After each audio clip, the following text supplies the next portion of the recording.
Kamati hiyo inayoongozwa na Joseph Kinyua leo ilihakikishia nchi hii kuhusu mpito wa mamlaka kwa njia shwari kutoka kwa Rais Uhuru Kenyatta hadi kwa mgombezi atakayetangazwa kuwa rais mteule na Tume Huru ya Uchaguzi na Mipaka IEBC.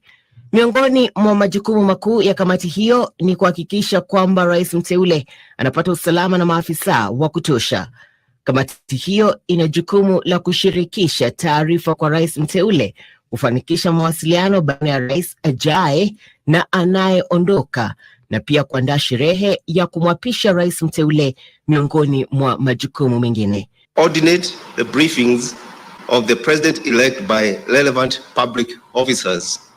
Facilitate communication between the outgoing president and the president-elect. And last but not least, prepare the program and organize for the swearing-in ceremony. Kamati hiyo inanuia kutoa taarifa za mara kwa mara kwa taifa. Mwenyekiti wa IEBC Wafula Chebukati tangu jana amekuwa akitangaza matokeo ya uchaguzi wa urais yaliyothibitishwa yanayowasilishwa kutoka kwa vituo vya kupigia kura katika maeneo bunge. Irene Mchuma, Odem, Darubini Weekend. Mtazamaji, baada ya taarifa hiyo, hivi sasa tunakupeleka moja kwa moja hadi katika kituo kikuu cha kujumlisha kura za kaunti ya Nairobi, katika uwanja wa Kasarani, ambapo Mwalimu Beatrice Gatonye yuko upande ule. Atueleze mengi zaidi kuhusiana na yanayojiri katika kaunti ya Nairobi. Na Beatrice, kama unanipata, zoezi limefikia wapi? Na fahamu kwamba kuna baadhi ya maeneo bunge ambayo tayari washajua wawakilishi wao bungeni ni kina nani, na wengi wanataka kujua kinyang'anyiro cha ugavana. Je, watusubiri mpaka saa ngapi ndio wamjue gavana mpya wa Nairobi?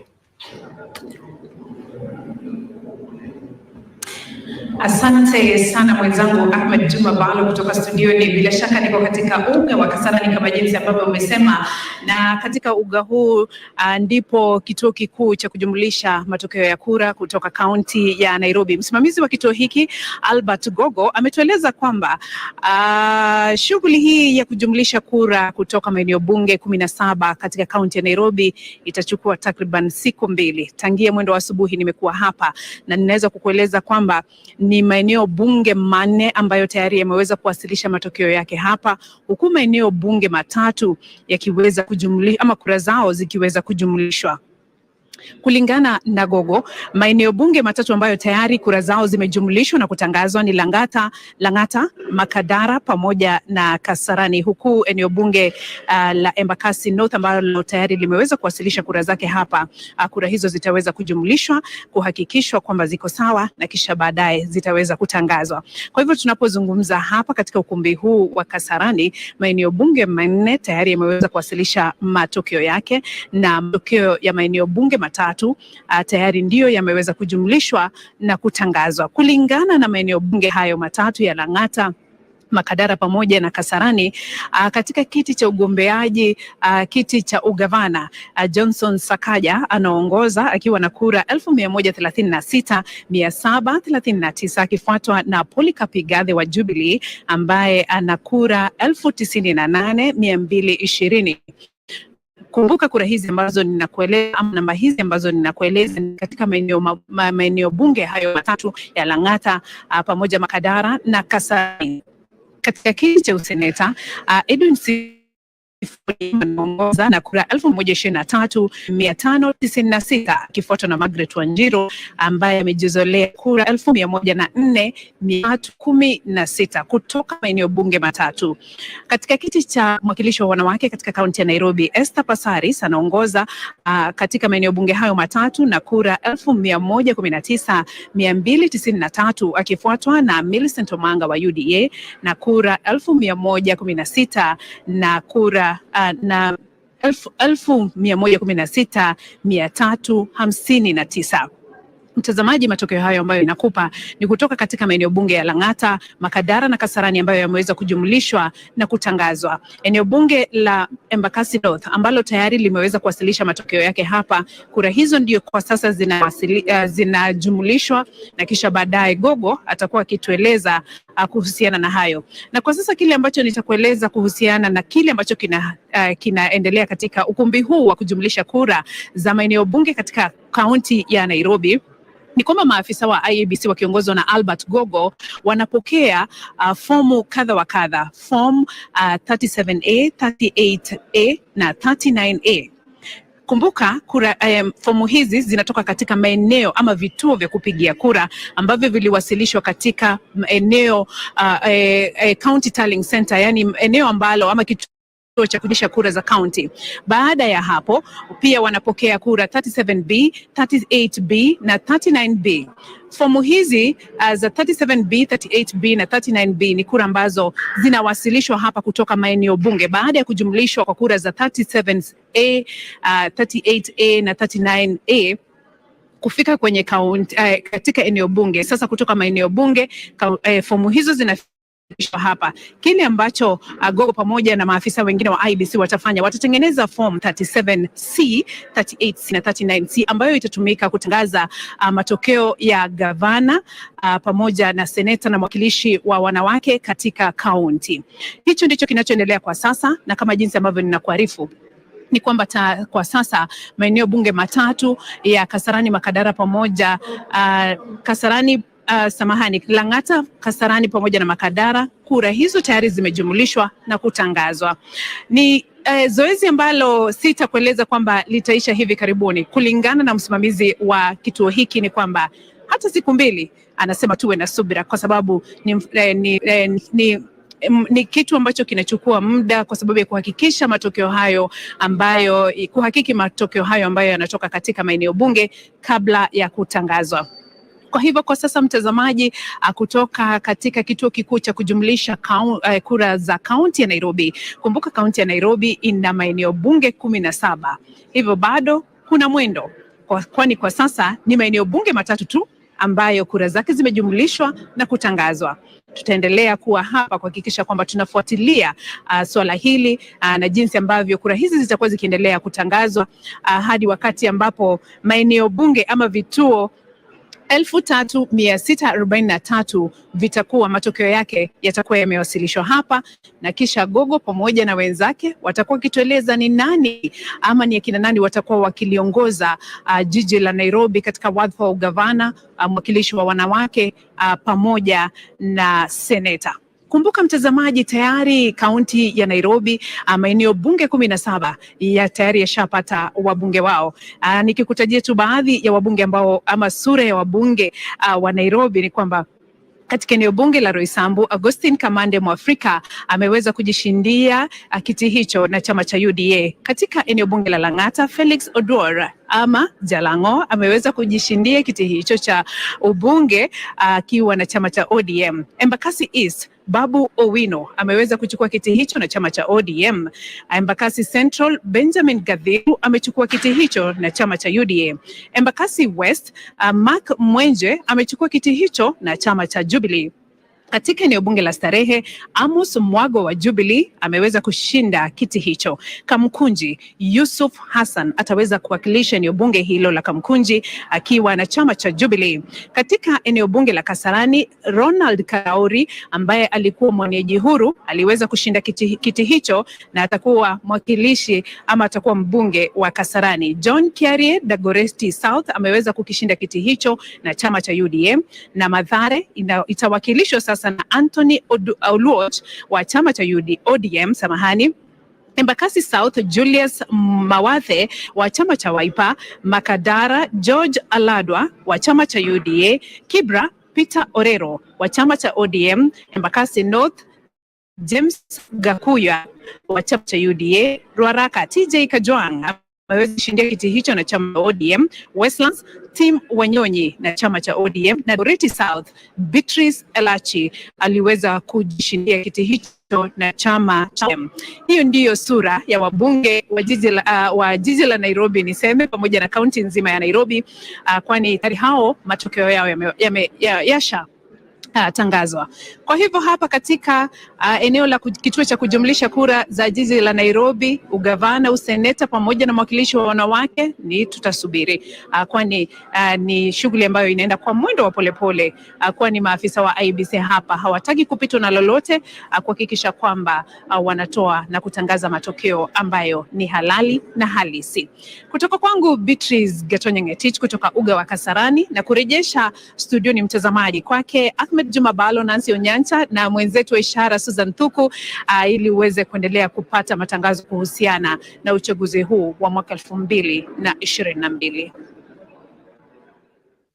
Na mtazamaji, asante sana. Alikuwa Beatrice Gatonyi akiwa katika eneo la Kasarani, ambapo ndicho kituo cha kujumuisha kura kutoka maeneo yote hapa jijini Nairobi. Na moja kwa moja mtazamaji, tunakupeleka hadi Bomas, ambapo tunaungana naye mwanahabari wetu Sarafina Robi ambaye yuko pale aweze kutuelezea tu kufikia sasa ni yapi yanayojiri na wananchi labda watarajie nini kutoka eneo hilo la Bomas. Na bila shaka Sarafina, kama unatupata, unasema kwamba ngoja inaumiza matumbo, na Wakenya tumekuwa tukisubiri sasa kwa muda kutaka studioni. Hapo tuko kwenye studio zetu za ukumbi wa Bomas, ambapo tunaendelea tu kufuatilia shughuli nzima ya kuongeza na vilevile kudhibitisha matokeo ambayo yanaendelea kuletwa hapa na wasimamizi wa vituo mbalimbali vya kupiga kura, ambao wanaendelea kuleta hizo fomu za 34A na vilevile fomu za 34B, na vilevile tumeweza kuona makamishna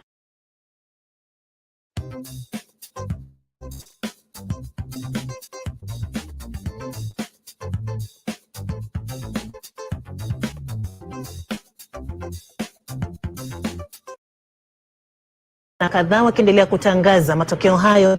Na kwa matokeo ya mwisho ambayo yaliweza kutangazwa yalikuwa matokeo kutoka eneo la Machakos Town, ambapo wapiga kura walikuwa takriban 117,448, alafu zile kura ambazo ziliweza kupigwa zilikuwa 70,527. Alafu kwa wale wagombea wa urais, Raila Odinga aliweza kujizolea kura takriban 50,114. Alafu Ruto akamfuata na 19,677. Wahiga Mwaura akapata 196, naye Wajakoya akapata 540. Kisha waliweza kutangaza kura kutoka eneo la Huisero kule Kakamega, ambapo kiongozi wa mrengo wa Azimio Raila Odinga aliweza kupata jumla ya kura 27,997. Ruto akaweza kupata 5,205. Mwaura akaweza kupata 76, naye Wajakoya akaweza kujizolea 245. Kule Funyula eneo la Busia, Raila Odinga aliweza kupata 29,827. Ruto naye akaweza kupata 7,163. Wahiga Mwaura naye akaweza kupata 83. Wajakoya akaweza kupata 240. Alafu walielekea katika eneo la Emuhaya, ambapo Raila aliweza kupata 21,531. Ruto naye akapata 9,440. Wahiga Mwaura akapata 104, naye Wajakoya akaweza kupata 304. Kisha walimalizia na Makueni, ambapo walitangaza kuwa Raila Odinga aliweza kupata jumla ya kura 48,557. Ruto naye akaweza kupata 12,341. Mwaura naye akapata kura 90 na Wajakoya akapata kura 402. Mtazamaji, haya ni matokeo ambayo yameweza kudhibitishwa kutokana na fomu hizo za 34A na 34B, na hapo baadaye zikaweza kunakiliwa kwenye fomu ya 34C, na hapo baadaye zikatiwa sahihi na mwenyekiti wa Tume Huru ya Uchaguzi na Mipaka Wafula Chebukati, na hapo baadaye basi zikaweza kusomwa na mojawapo makamishna.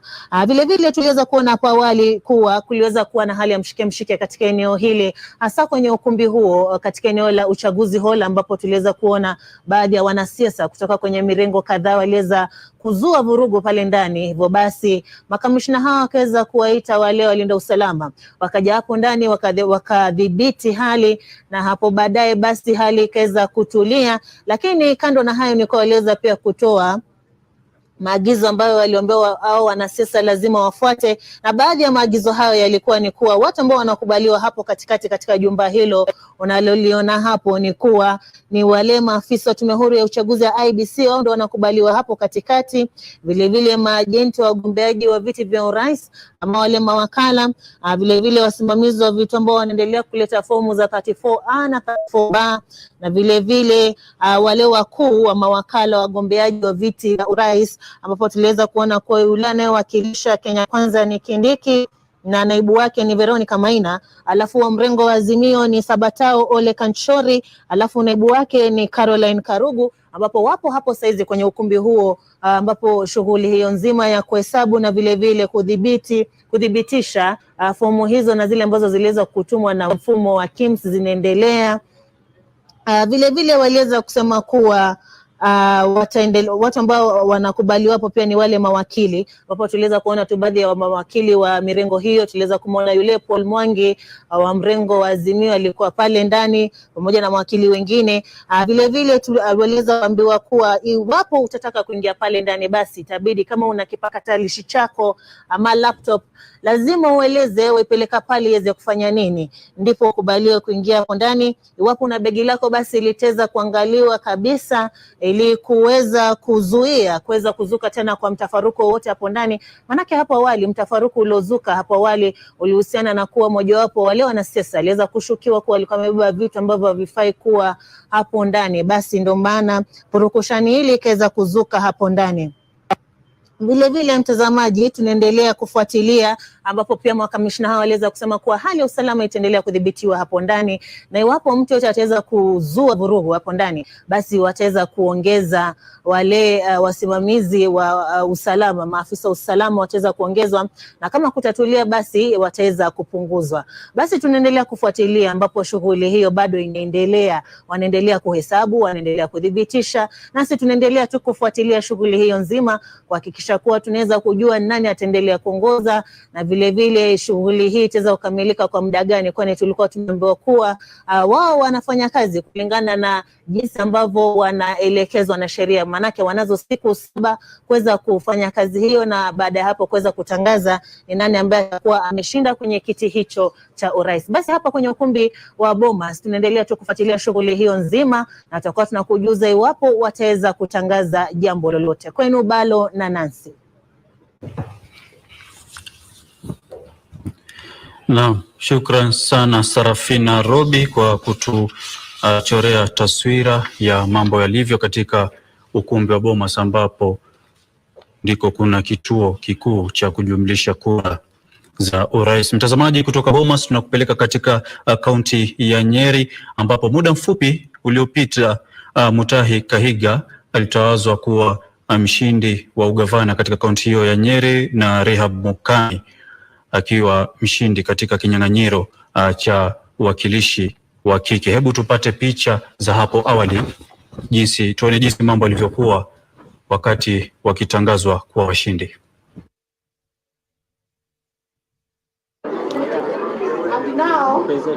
And now the last one, but not the least.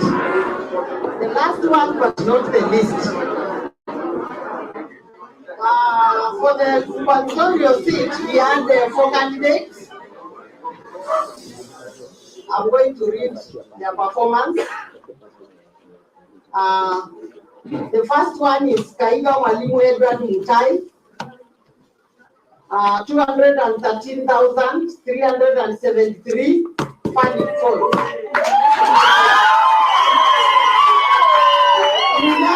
Kiminaka Engineer Ibrahim Wangi Maina, 26,372. The third candidate was Madenge Tuo,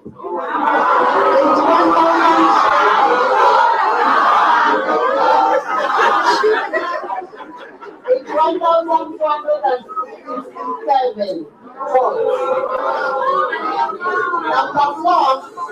Kujin Maina Peter, 4,497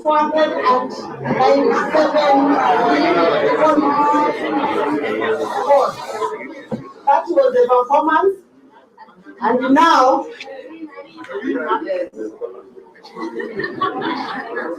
Mwalimu Edward Mutai Kaiga.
I hereby declare that Mwalimu Edward Mutai Kaiga of ID number 0583699 has been duly elected as the county governor for Nyeri County.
Okay, congratulations to the winners. Also, congratulations to those who did not make it. Thank you very much. Yes. I think it's done. It's done for Nyeri. For all the elected positions in Nyeri is done. And I wish you all the best. Even those who did not make it. Hopefully lead you in a different way, in a different direction. Thank you very much.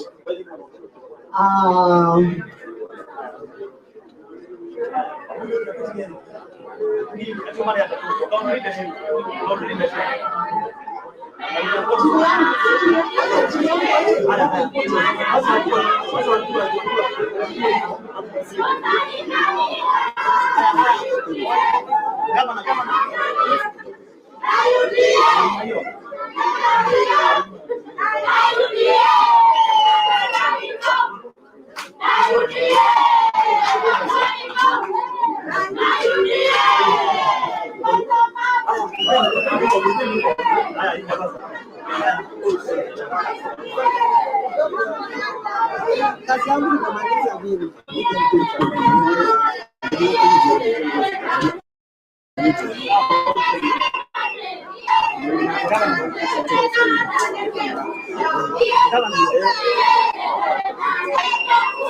Hello, please. Listen, please. Listen, all the candidates, please. Those candidates who are, sorry, not candidates. Political party and independent candidates who are here, please come and sign for us these forms before we take them away to Nairobi, please. Please, agents, so even the candidates who have won, please come and sign for us these forms.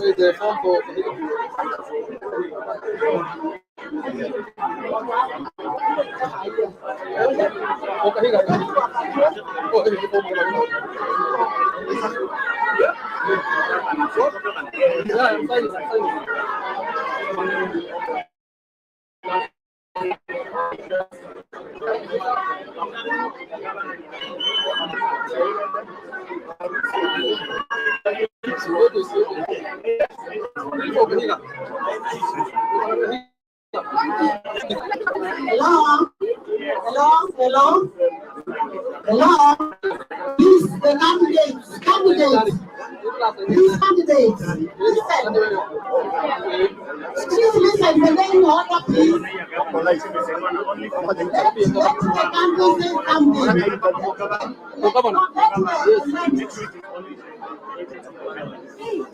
Governor, elect governor, elect women rep, and elect senator. Just say a word to the people of Nyeri, please. We'll start with the women rep, please. As that is usually the order. Madam. Nyeri, watu wa Nyeri, habari yenu? God is good and all the time. UDA. Thank you so much, Nyeri County. I am so humbled. I am overwhelmed. I don't know what to say. I can just thank God. I thank Nyeri people for giving me another chance to serve them for the second time. I want to assure you, I will serve you wholeheartedly, without fear or favor. Asanteni sana. Adwa Nyeri Ngai wito amurathime. Thengio muno ni gutunyiterera. Goko Nyeri turari na bara nene ni undu wa UDA na ni mamuratuthurire andu othe. Ngai wito amurathime. Na mtazamaji, tukitoka Nyeri sasa tunaenda katika kaunti ya mapumziko. Na usiende mbali mtazamaji, tutarejea papa hapa na taarifa zaidi na pia sehemu yetu ya mahojiano.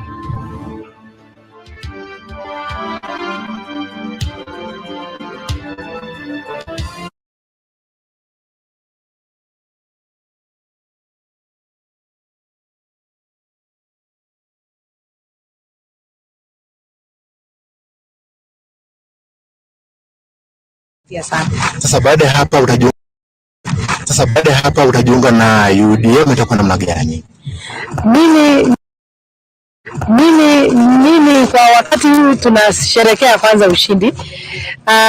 Tunasherehekea ushindi na si vigumu kujiunga na chama ya UDA kwa sababu hapo mbeleni kabla sijaenda independent mimi nilikuwa mwanachama wa UDA. Mimi pia hata nilishiriki katika ile election ya UDA. Nililipa pesa ambapo watu walikuwa wanalipa kunyang'anyira kuwania hiyo viti katika UDA. Iliyo tofauti tu ni pale walipofanya uchaguzi haukuwa wa haki na sawa. So mimi kwa roho yangu nimekuwa pale, nitaendelea kuwa pale, na hata kwa sasa nikimaliza mimi pia niko interested kuona kuwa president ambaye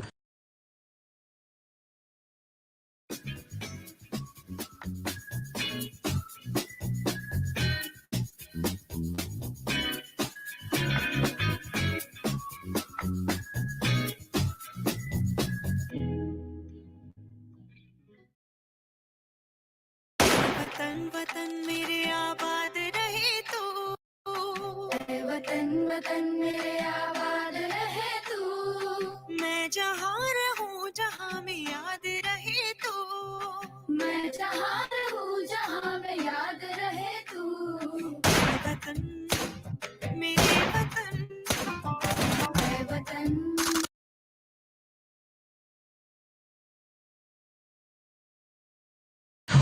tumekuwa tukimtakia na kumwomba anafaulu.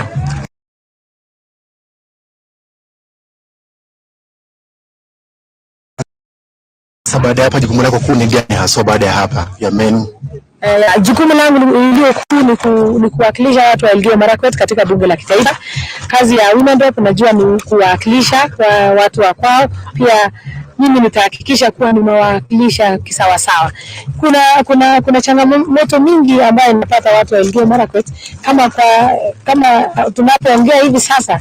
Juzi mazao yaliyo mashambani, watu wa Elgeyo Marakwet walikuwa na shida sana kununua mbolea. Mimi sikuona legislator ambaye alisimama kwa niaba yao na kuongea kuhusu hiyo ugumu. So mimi nilipokuwa nikiomba kura, manifesto yangu ilikuwa mwananchi kwanza, kumaanisha chochote muumiza mwananchi mimi nitamtangulisha, na mimi nitatangulisha shida ya mtu wa Elgeyo Marakwet. Shida iliyo kuu licha ya wakulima, watu wa Elgeyo Marakwet wengi ni wakulima. Vitu ambavyo nitaweka kipaumbele ni anything to do with farming, because hiyo ndio kitu pekee yake tunayotegemea katika Elgeyo Marakwet. Ya pili ni issue ya security katika bonde la Ufa. Unapoona kama watu ambao wameumia kabisa katika ni watu wa bonde la Ufa, kwa sababu watu wanatolewa bonde la Kirio, watu wanatolewa katika makao wakati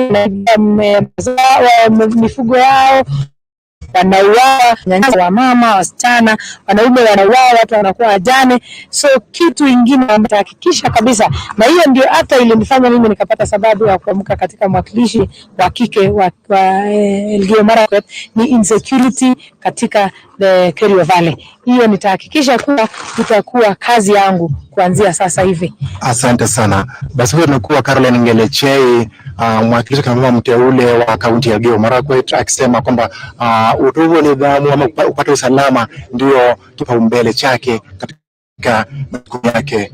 Kwako Nzen.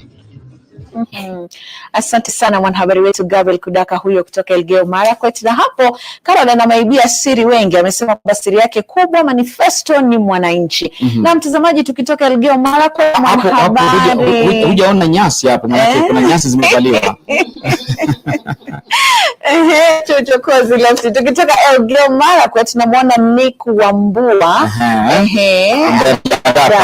Lakini pale Elgeyo Marakwet, Frida, pia kumetajwa Wesley Rotich ambaye amechukua kile kiti cha ugavana kwa chama cha UDA. Mpinzani wake wa karibu Anton Chelimo alikuwa nambari 2. Kipchumba Murkomen amechukua kiti cha useneta.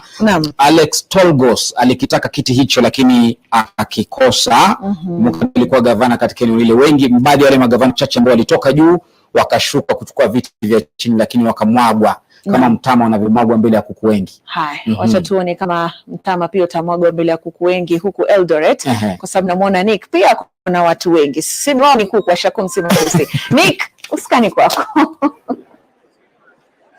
Asante sana Frida na Lofty. Bila shaka kama mlivyotaja ni kwamba niko hapa mjini Eldoret katika kaunti ya Uasin Gishu. Tumekita kambi tangu siku kabla ya uchaguzi mkuu kufikia sasa, wakati ambapo shughuli zimefungwa katika vituo vya kupiga kura hadi kupiga hesabu zake. Shughuli hiyo tumemaliza asubuhi ya leo alfajiri, kisha nikajipo usingizi kidogo nikija hapa niwafahamishe watazamaji wetu leo pengine ni mambo yapi ambayo tumeyakusanya wakati ambapo walikuwa wanaokota usingizi kidogo nyakati za usiku. Na kama ilivyo kwa sasa ni kwamba gavana mteule wa kaunti hii ya Uasin Gishu ni Jonathan B, anafahamika kwa jina Koti Moja, jina ambalo anasema kwamba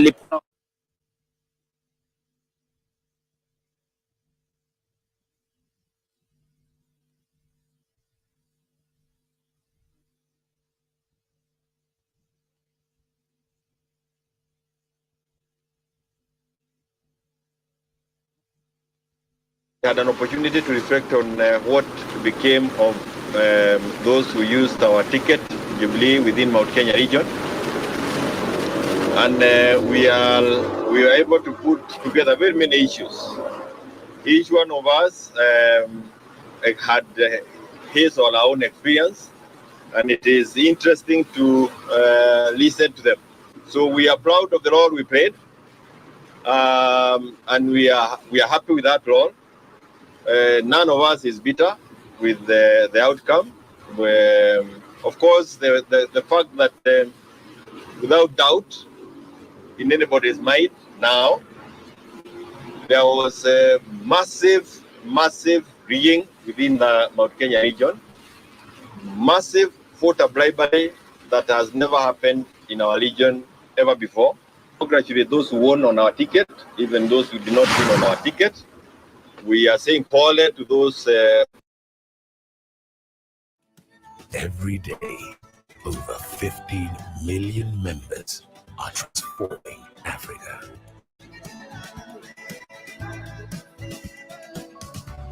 Equity, Karibu member.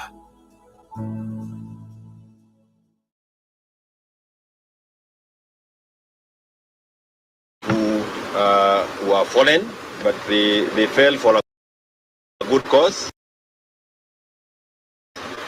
And I believe that why they are not bitter is because it was really an opportunity to serve as opposed to anything else.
wasichaguliwe. Wengine pia kuna watu ambao wamechaguliwa manake walikuwa wanatoa pesa mingi, kwa pesa wenyewe kabisa. Ingawa pia kuna sehemu zingine ambazo kuna wenye walikuwa wanatoa pesa lakini chama imewasaidia kupita.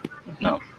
Bila shaka hapo awali tuliweza kusema kuwa tulipokuwa pale ndani kwenye ukumbi ule wa uchaguzi huu, tuliweza kuona wale wanasiasa ambao walikuwa wanafika hapo, wale wanasiasa ambao wameweza kushinda. Tulimuona Nyong'o, tukamwona Wanga, Huwezi kuja hapo kabla hujashinda.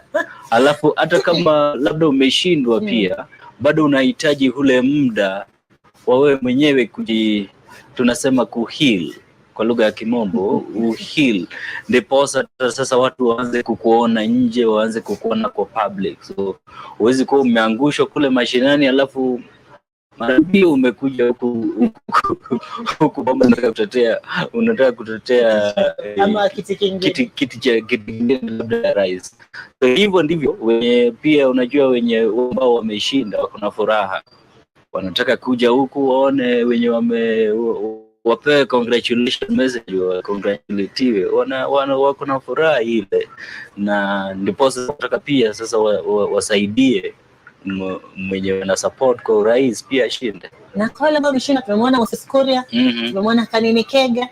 Hao ni watu ambao wameweza kushinda. La hasha, hawa hawajashinda lakini wajua wako na ile stake, wako na ile interest kubwa sana. Wako na interest kubwa sana kwa hiyo mrengo, na mrengo yao ikishinda ingawa wameanguka kwa ile hawajachaguliwa, lakini mrengo yao ikishinda basi kuna kitu watapata. So lazima wakuje huko wasaidie kutetea. Naam. Vile vile tulimwona Gladys Wanga. Wanga ameweza kushinda ugavana. Ameshinda ugavana. Ameshinda na kule yule mpinzani wake alikuwa ametumia pesa sana kule chini. Na inaonekana labda ameshinda lakini ameshinda na asilimia, hawajaachana na asilimia kubwa sana. Lakini kitu muhimu ni kuwa ameshinda, na tulikuwa tunaona tujui ni kama ni ukweli, lakini tulikuwa nasikia labda kuna wengine pia, na nilikuwa naona mpinzani wake alikuwa anataka kwenda koti kufanya ile petition. Hatuko sure, hatuwezi sema, lakini bado tunajua hata Jubilee umesikia wamesema wanataka kutengeneza zile vitu tunasema material ama evidence ya kuhakikisha ya kwamba baada ya uchaguzi wataanza kuenda kuleta petition ya wale wabunge ambao ni kama wameshindwa sana sana kwa eneo ya Mount Kenya. Itakuwa rahisi kweli Churchill? Manake uchaguzi huu tumeona umekuwa na uwazi mkubwa sana. Inaweza kuwa wajua sasa kama competition kama hii ya uchaguzi kama hii, kama mtu anajihisi ya kwamba njia ya kidemokrasia haijatumika kupata yule ambaye ameshinda, koti iko na hiyo ni njia nzuri. So labda kama mtu akona hakika, kuna uhakika ya kwamba kuna ile evidence ambaye anaweza tumia, basi na ujui labda wako nazo, hatuwezi sema hawana. Lakini si kila kitu kipo wazi. kipo wazi. Za 34A ukienda pale kwenye mtandao kwenye tovuti ya IEBC waziona hapo 34A pia zimewekwa. Kipo wazi. Sasa wenda pia nini kotini? Kipo wazi lakini labda wao wewe wajua wamekuwa kwa siasa muda mrefu, na kitu ambavyo wameona yenye sisi wenyewe hatujaona, vitu ambazo hazijaonekana kwa runinga nao wenyewe wanazijua, na hizo ndo labda watatumia kama evidence kule kotini. Naam. Kwa hivyo wahisi kama kunaweza kuwa na ile hacking ambayo watu walikuwa wanasema kuwa zipo, alafu tuliona pia commissioner wa Tume Huru ya Uchaguzi na Mipaka IEBC walikuja wakapinga tetesi hizo za hacking. Maanake watu walikuwa wanasema kuwa system zao zimeweza kuingiliwa na watu wameweza kuingia pale wakavuruga ile matokeo, ila wameweza kupinga. Wajua mambo ya teknolojia ni ngumu kuyajua sana sana kwa wale ambao hawaelewi teknolojia, na wenye wanaielewa ndio wanaweza jua kama kulikuwa na kitu kama hiyo ama hakukuwa nayo.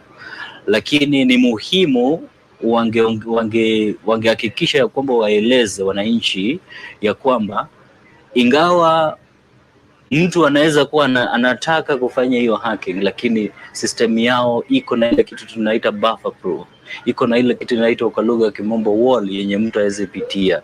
Ndipo wape wananchi imani ya kwamba matokeo ambayo mtapata ni zile ambazo inaonyesha maoni ya kura ambazo nyinyi wenyewe mlipiga kule mashinani.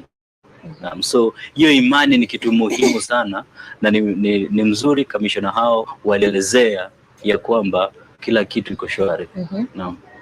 Vile vile kando tuna hayo ya kuhakiwa sijui kwa hizo systems ambazo ni tetesi ambazo Tume Huru ya Uchaguzi na Mipaka imeweza kupinga. Vile vile tumeweza kuona baadhi ya viongozi ambao wameweza kushindwa wameweza kukubali matokeo.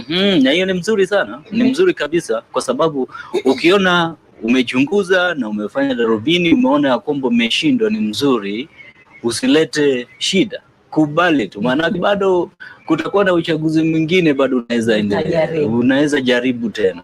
So na pia wajua wale ambao wanaweza taka kuelekea mahakamani, bado hiyo ni bado utatumia fedha, wakili watahitaji fedha.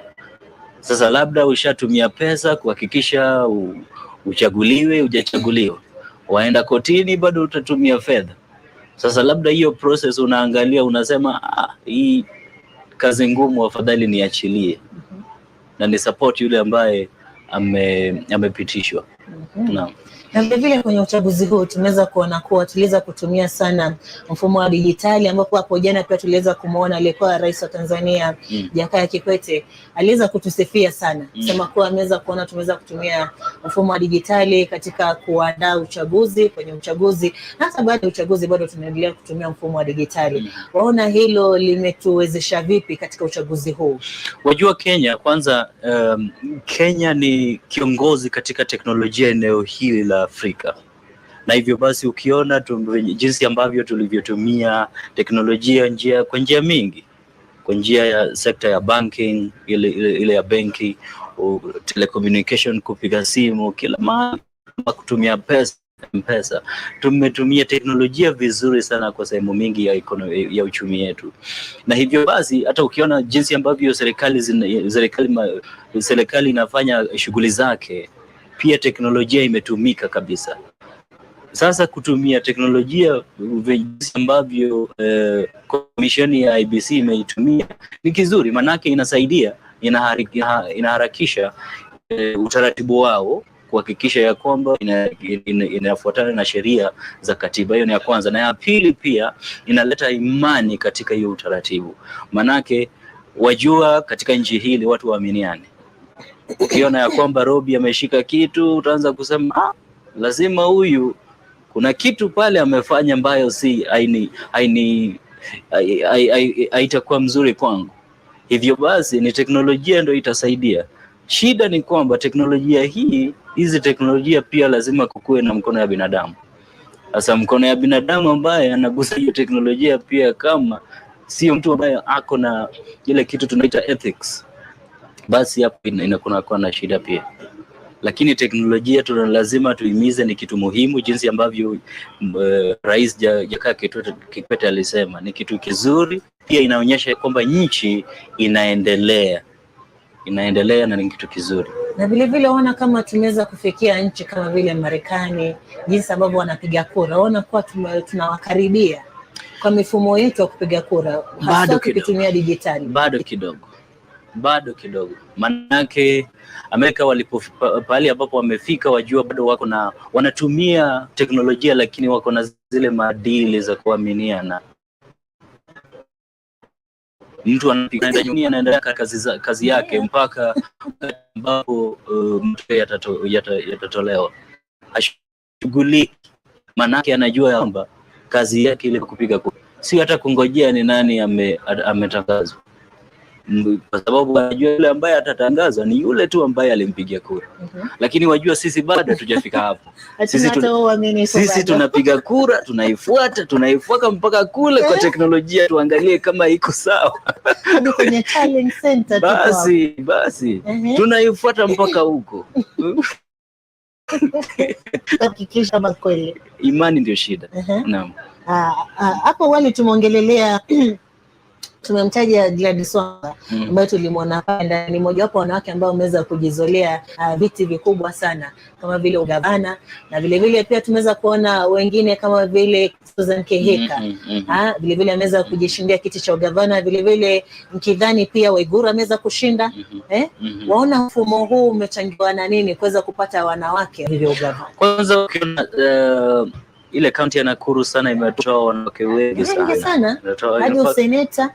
In fact tunasema kwamba sisi kama wanaume tunasema sasa hapo 2/3 gender lazima tukaita.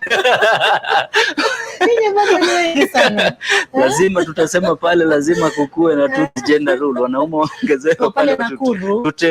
Wafanye wateuliwe pale ndipo waongezwe idadi yao ikuwe mingi pale. Lakini ni kitu kizuri. Inaonyesha ya kwamba tunaendelea kama nchi. Watu already wanaanza kukubali ya kwamba wanawake pia wanaweza ongoza, na kitu kizuri, ni kitu kizuri. Na ukiona kwa historia na pia kwa ile culture, na wanawake ni watu wa kuamini, unaweza waamini, wanaweza chochote ambacho wamesema watafanya. Ndivyo basi viongozi, kiongozi mwanamke pia anaweza fanyia watu kwa sababu ya hiyo imani ambayo wako nayo kiundani, wanaweza leta uongozi mzuri. So labda siku moja pia tutakuwa tunapata rais ambaye ni mwanamke. Amina. Labda Nairobi. Amina kabisa. Umesema mambo ya kuamini wanawake katika uongozi. Nikakumbuka kuna mmoja ambaye alikuwa anatumia alikuwa anatumia ajenda hiyo katika kampeni, lakini kwa sasa mtazamaji, naambiwa kuwa tuelekee pale kwenye uchaguzi hall tuweze kupata matokeo zaidi. No. This, if you have no role in the verification process, kindly allow the teams to do their work, because this is work that requires a lot of attention and meticulous. If you have no role, kindly leave the verification area.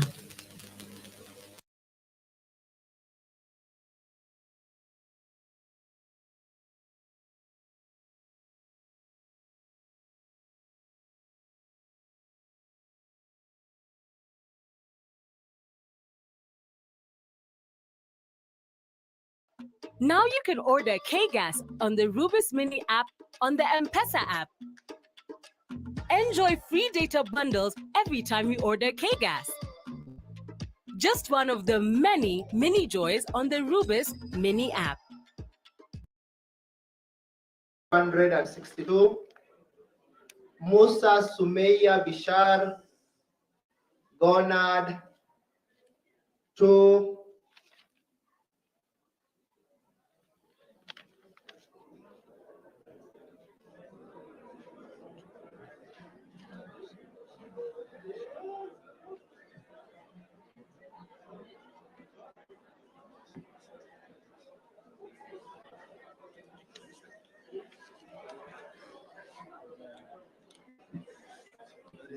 There is a mistake. These ones are more. 1, 2, 3, 4, 5, 6, 7, 8, 9. Yeah. So I just like Musa Sumeya Bishar Gonad 3,746. The total number of voters or votes were 42,830. The total number of rejected ballots were 347.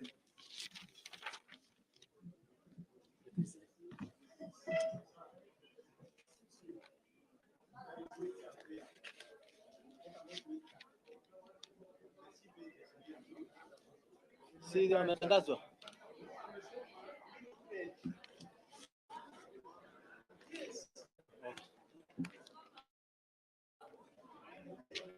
The whole thing, repeat the whole thing. And be careful. These are men and they are 9 on them. Yes. Just repeat again. Go ahead and repeat. Say I'll take a repeat. Okay, I will take a repeat for the county women member to the National Assembly.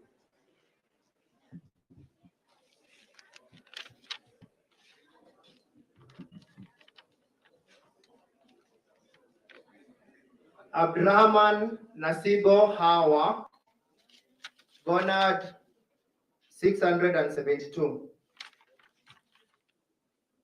Gonaya Mumina Golo, Gonad 16,515.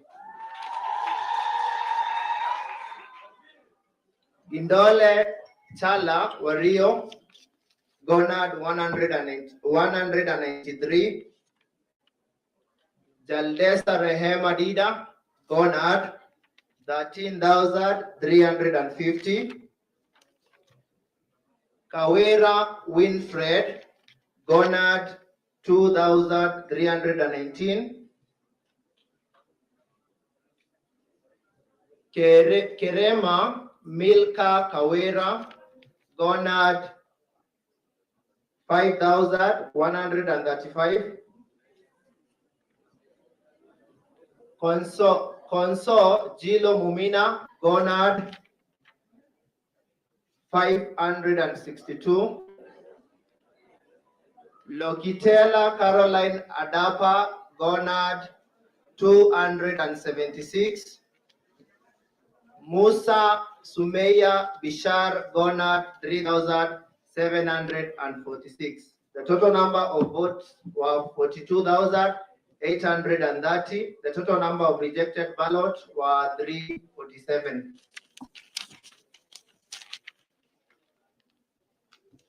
County Governor, result at the Tallying Center. The constituency is Isiolo North, county is Isiolo. The name of the constituency tallying center is Isiolo Girls Secondary School.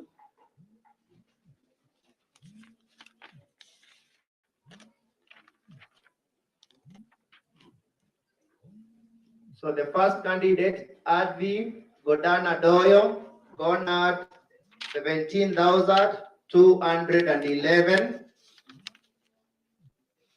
Dabaso Hussein Tene, Gonad 683. Hassan Abdi Ibrahim, Gonad 22,131.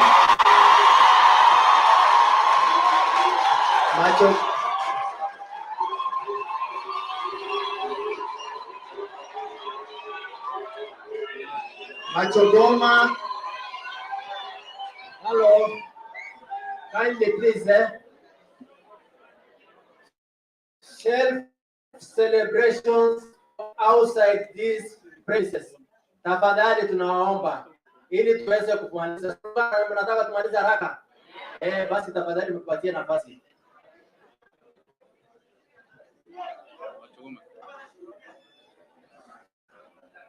Machogoma Kimaita John, Gonad 293. Maorwe Kenneth Toribu, Gonad 312. Wario Wako Halake Dida, Gonad 1,955. The total number of votes were 42,720. The total number of rejected ballots were 410.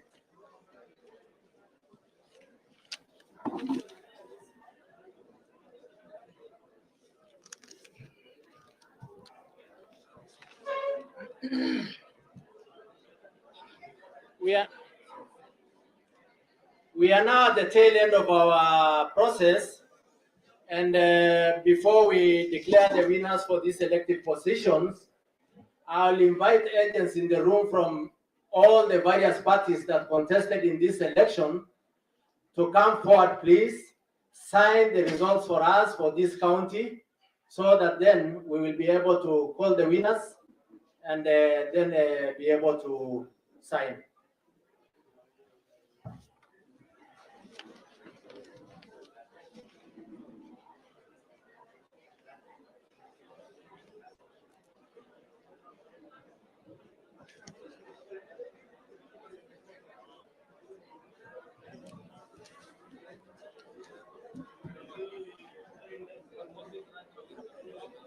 Signature of agents.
Hello, there was a lady from ODM, eh? Please come and sign as an agent.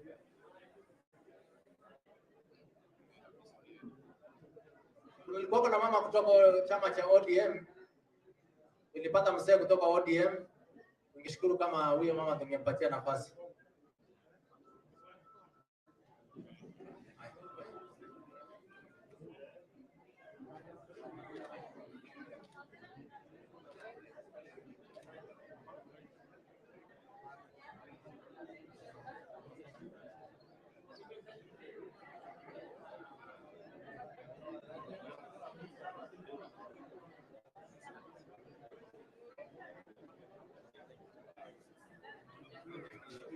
We now call upon agents again to come back and sign for the gubernatorial position. Gubernatorial. Tafadhali tunaomba.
We now have results for the 3 elective positions in Isiolo County, and I wish to declare them.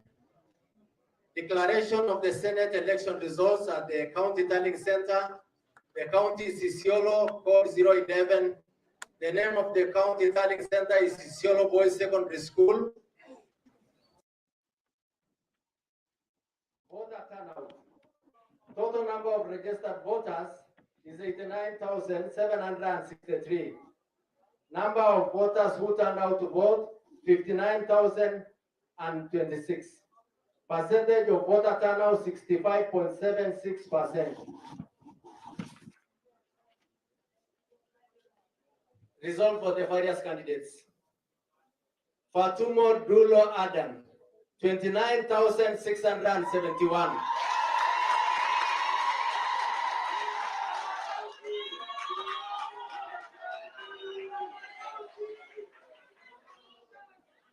Huka Ahmed Adam, 426.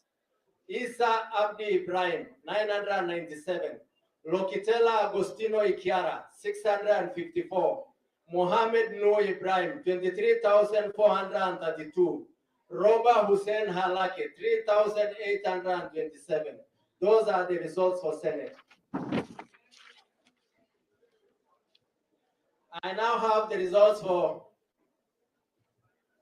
declaration of county woman representative to the National Assembly, election results at the County Tallying Center, County Isiolo, code 011. The name of the county tallying is Isiolo Boys Secondary School. Voter turnout, number of registered voters, 89,763.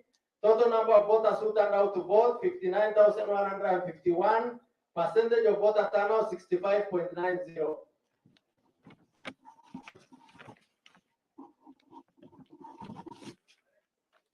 Results for the various candidates. Abdurrahman Nasibo Hawa, 750. Bonaya Mumina Golo, 23,940.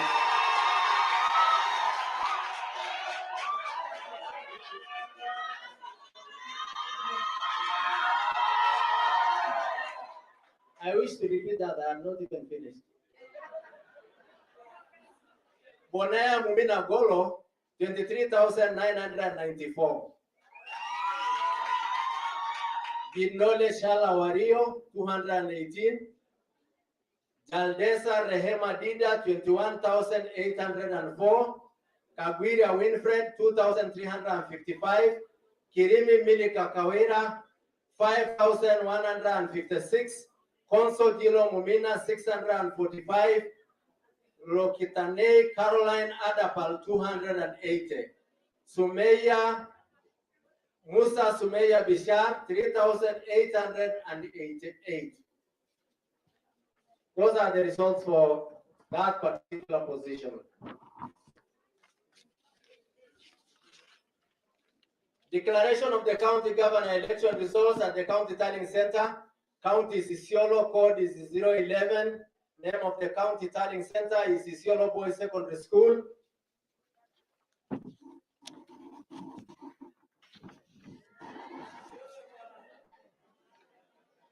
Aggregate results for the various candidates. Adi Gonaya Doyo, 26,270. Dabaso Hussein Tene, 715. Hassan Abdi Ibrahim, 28,946.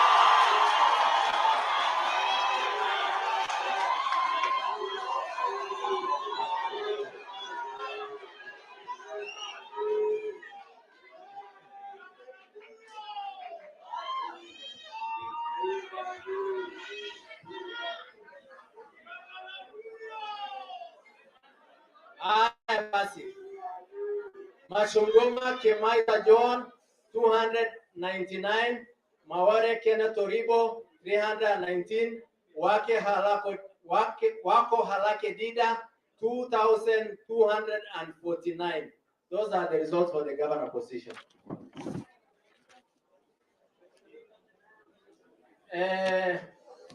Before we issue the certificates, to the candidates-elect to the respective various positions, I personally just want to make a small brief. I personally just want to thank God because of giving us this opportunity. It hasn't been an easy time. It has been a gruesome time for both the candidates and also for us as a commission. But we thank God that we are here today. I also want to take this opportunity to thank the people of Isiolo so much. And I really appreciate the fact that we maintain peace during this particular electioneering period. Despite of the little hitches maybe here and there in social media, I think we did hold ourselves with decorum, and I have a lot of appreciation to the people of this great county of Isiolo. To the different stakeholders who have supported us during this work, the fraternity before me, who call themselves the fourth estate or the media, thank you so much for working together with us. All other stakeholders, the civil society, interfaith, and all the other different stakeholders who work with us. I also want to take this opportunity to appreciate the support that we are given by the security teams in this county. They have gone out of their way, not only because of this election on 9, even before, to see that at the end of the day, this county conducts a peaceful election. And we say thank you so much to them. It's not only a call to duty, but a contribution also to this country in terms of also contributing to the welfare of the people of Isiolo. To the candidates whom I cleared sometimes in May, end of May and June, thank you so much for doing peaceful campaigns. I know from time to time maybe there have been one or two, hitches here and there in terms of social media. But again, you've held yourselves with a lot of decorum, and I want to say thank you. May God bless you, even as you take your roles, for those who have been elected, and for those who are going back maybe to their normal duties, we wish them well. For those who are born today, I want to say congratulations, and I want to wish you well as you serve the people of this great county called Isiolo. Thank you so much.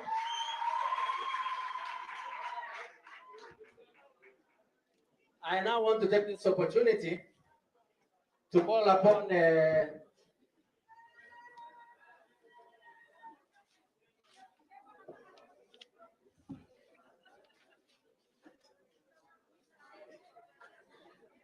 we now want to issue the certificate of the different elected leaders to the various positions, and lawfully we are supposed to go by an order, and we'll begin with the Senate, and then we'll go to the women rep, and then the governor will close this particular session. And this is the way we are going to conduct it. I don't have the ID numbers. They'll have to give me the ID numbers. And then after that, maybe they can make a brief, just speech. And I want particularly this speech also to dwell on peace, and also how we can build, this great county going forward. So I want to take this opportunity first to welcome Dulo Adam to come to the front.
Bonaya Mumina Golo.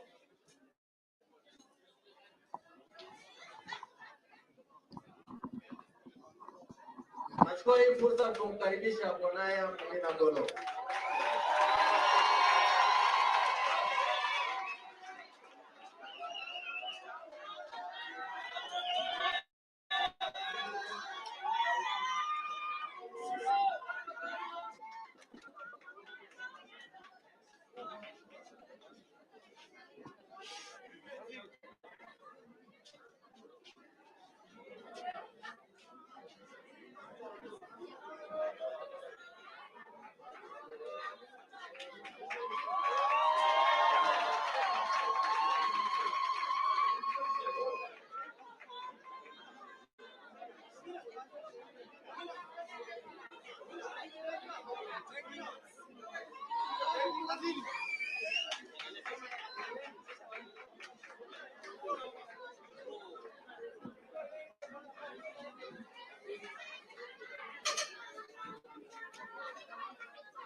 I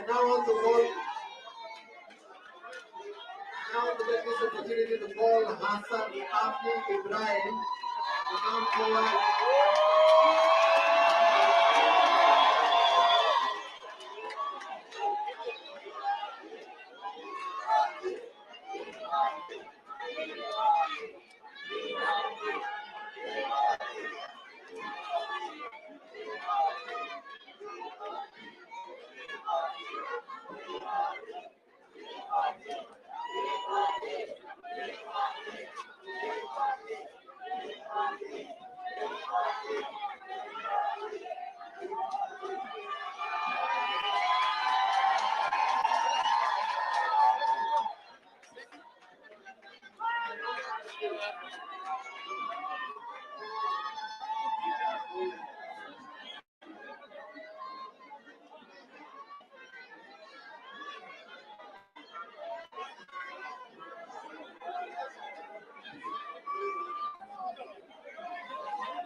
Sige. Ngoy.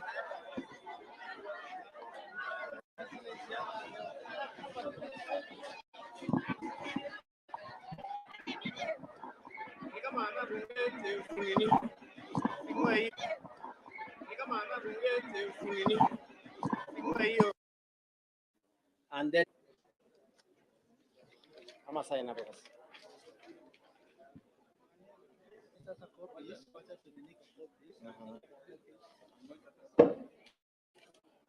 So you receive ngapi? Hii form kando. Hii kando kabisa. You'll receive ngapi? 151, 157.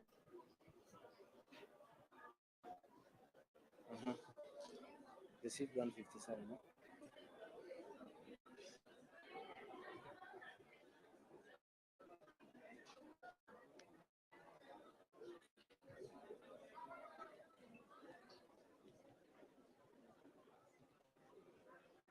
Don't tell us,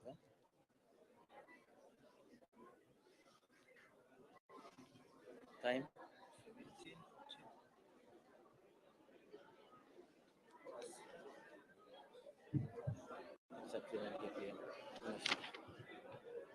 Oh, it's supposed to stamp there.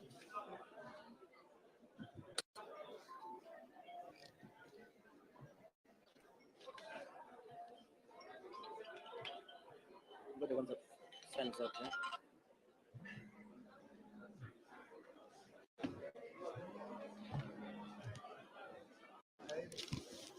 Sasa hii ndio iko na maneno.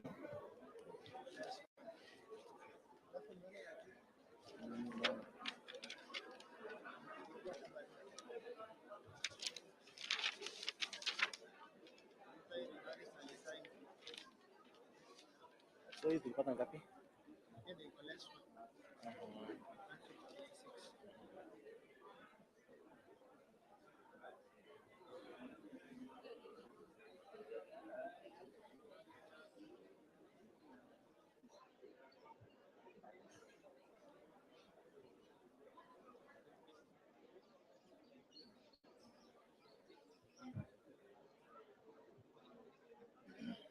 Let me Cholo 08 2022. Time.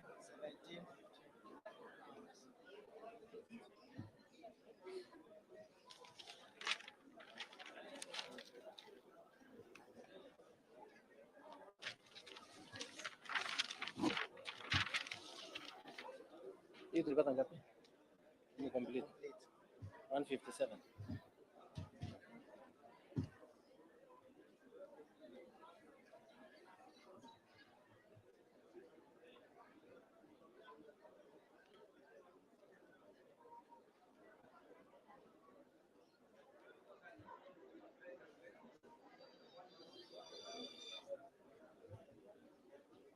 Let me check. Time. 17:16.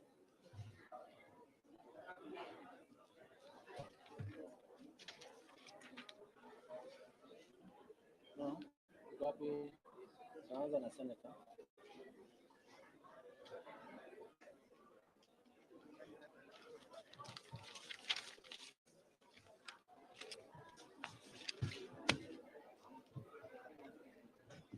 Go ahead.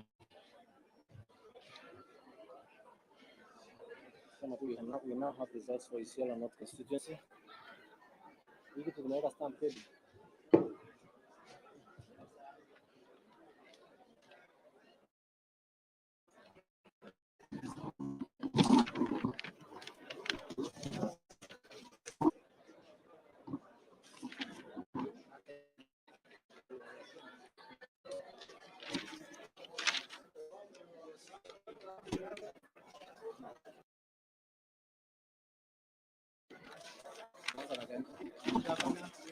Oh, sorry, Senator Women Rep.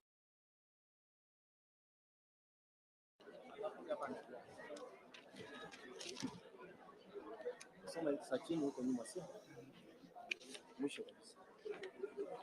Unajua majina yao kweli? Tricky. Sawa. Hello. So we now have the result of Isiolo North, the tallying center of Isiolo North constituency was in Isiolo Girls Secondary School. So this is how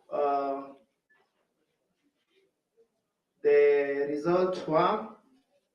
Fatuma Dulo Adan Gonad 23,855. Fuka Ahmed Adan Gonad 404. Isa Abdi Ibrahim Gonad 946. Lokitela Augustino Gonad 637. Mohammed Nu Ibrahim Gonad 13,793. Roba Hussein Halake Gonad 3,068. The total number of votes was 42,731.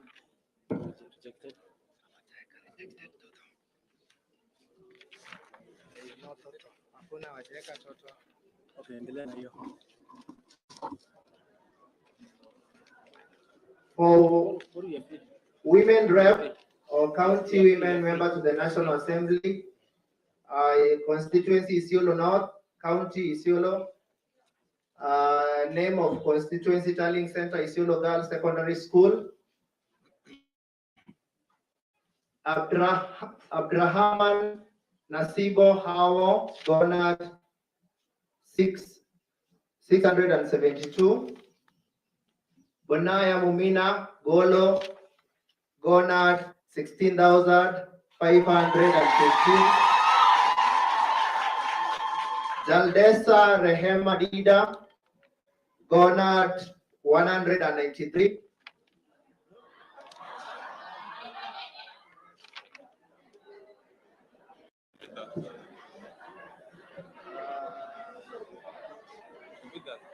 Sorry. That's the correction.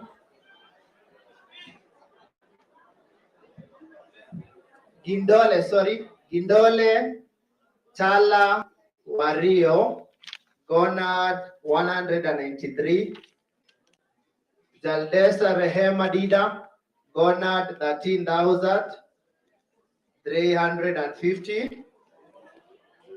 Kawera Winfred Gonad 2,319. Konso Jilo Mumina Gonad 5,135. Lokitela Caroline Adapa Gonad 562. Musa Sumeya Bishar Gonad 2.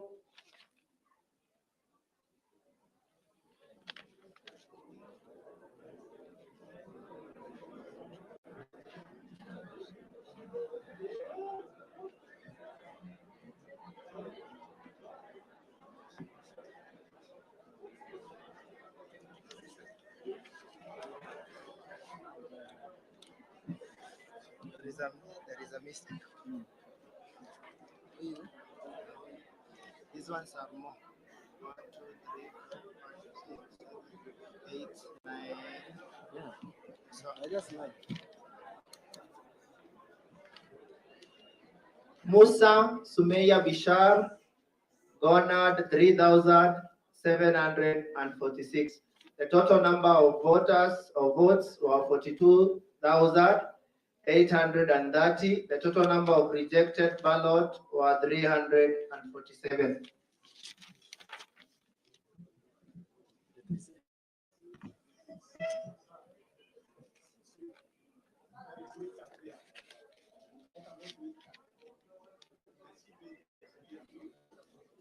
Si matangazo.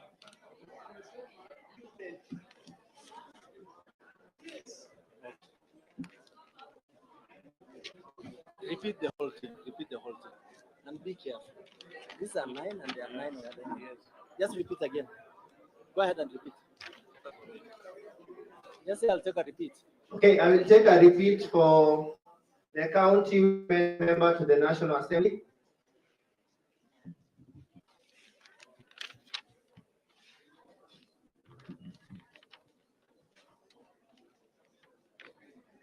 Abdurrahman Nasibo Hawa, Gonad 672.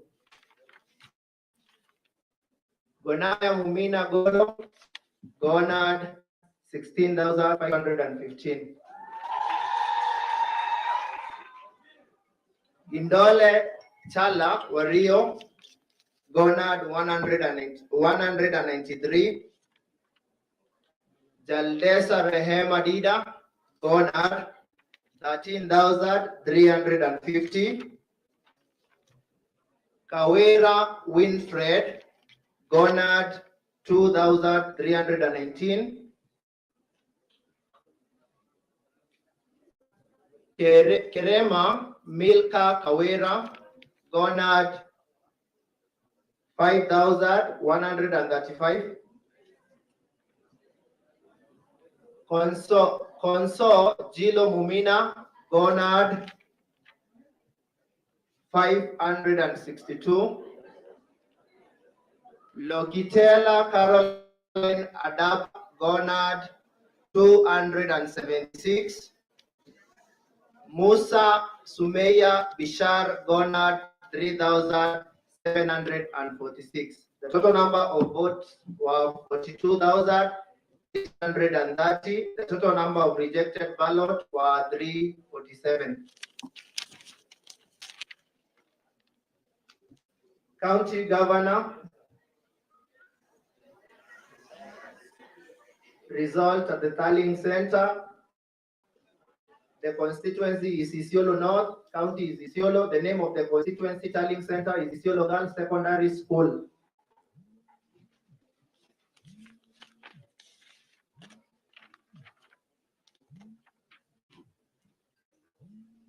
So the first candidate, Advi Godana Doyo, Gonad 17,211. Dabaso Hussein Tene, Gonad 683. Hassan Abdi Ibrahim, Gonad 22,131.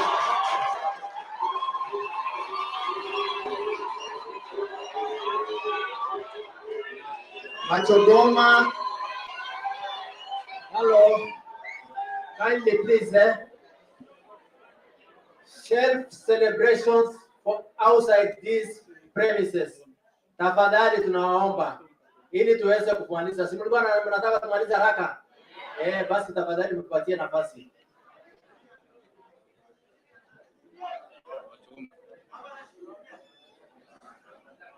Machogoma Kemaita John, Gonad 293.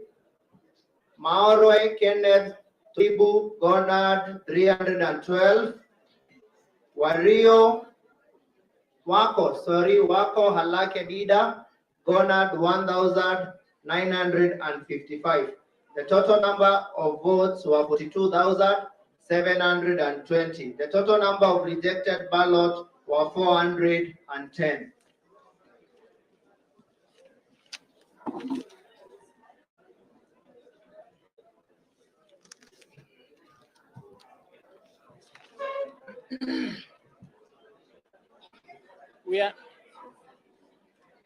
We are now at the tail end of our process, and before we declare the winners for these elective positions, I'll invite agents in the room from all the various parties that contested in this election to come forward, please. Sign the results for us for this county, so that then we will be able to call the winners and then be able to sign.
Ponea Mumina Golo, 23,994. Ginole Shala Wario, 218. Jaldesa Rehema Dida, 21,804. Kagwiria Winfred, 2,355. Kirimi Milika Kawira, 5,156. Conso Dilo Mumina, 645. Lokitane Caroline Adapal, 280. Sumeya Musa Sumeya Bishar, 3,888. Those are the results for that particular position. Declaration of the county governor election results at the county center. County Isiolo code is 011. Name of the county learning center is Isiolo Boys Secondary School.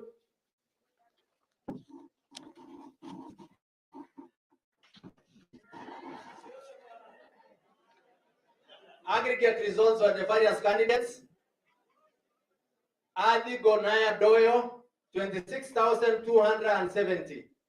Dabaso Hussein Tene, 715. Hassan Abdi Ibrahim, 28,946.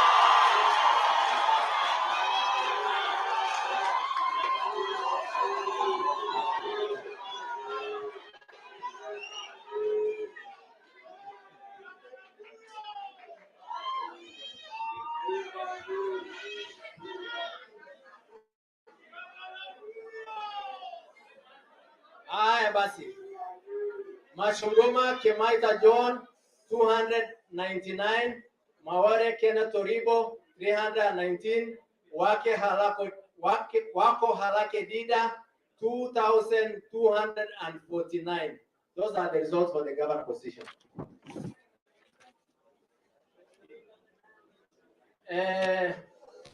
Before we issue the certificates to the candidates elect to the respective various positions, I personally just want to make a small brief. I personally just want to thank God because of giving us this opportunity. It hasn't been an easy time. It has been a gruesome time for both the candidates and also for us as a commission. But we thank God that we are here today. I also want to take this opportunity to thank the people of Isiolo so much. And I really appreciate the fact that we maintain peace during this particular electioneering period. Despite of the little hitches maybe here and there in social media, I think we did hold ourselves with decorum, and I have a lot of appreciation to the people of this great county of Isiolo. To the different stakeholders who have supported us during this work, the fraternity before me, who call themselves the Fourth Estate or the media, thank you so much for walking this journey with us. All other stakeholders, the civil society, interfaith, and all the other different stakeholders who work with us. I also want to take this opportunity to appreciate the support that we are given by the security teams in this county. They have gone out of their way, not only because of this election on 9, even before, to see that at the end of the day, this county conducts a peaceful election. And we say thank you so much to them. It's not only a call to duty, but a contribution also to this country in terms of also contributing to the welfare of the people of Isiolo. To the candidates whom I cleared sometimes in May, end of May and June, thank you so much for doing peaceful campaigns. I know from time to time, maybe there have been one or two, hitches here and there in terms of social media. But again, you've held yourselves with a lot of decorum, and I want to say thank you. May God bless you, even as you take your roles for those who have been elected, and for those who are going back maybe to their normal duties, we wish them well. For those who are voted, I want to say congratulations, and I want to wish you well as you serve the people of this great county called Isiolo. Thank you so much.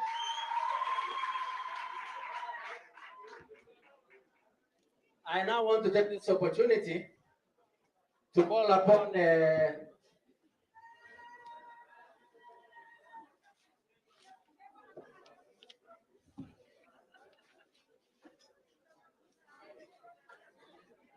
we now want to issue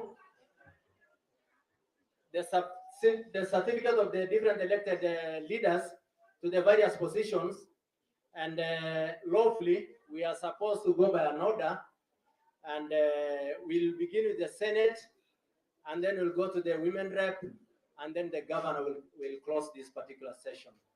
And this is the way we are going to conduct it. I don't have the ID numbers. They'll have to give me the ID numbers. And then after that, maybe they can make a brief, just speech. And I want particularly this speech also to dwell on peace, and also how we can build, this great county going forward. So I want to take this opportunity first to welcome Fatuma Dulo Adan to come to the front.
So I also want to take this opportunity now to welcome Bonaya Mumila Golo.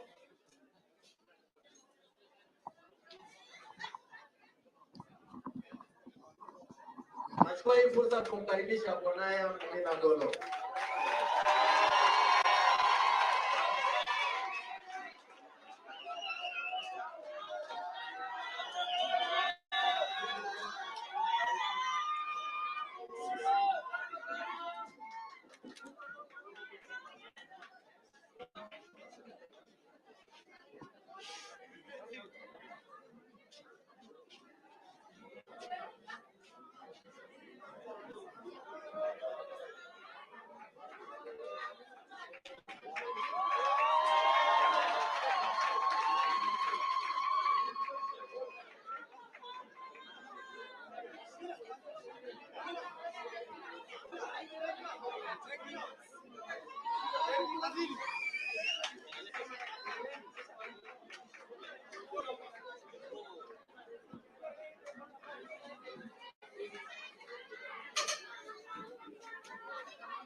I now want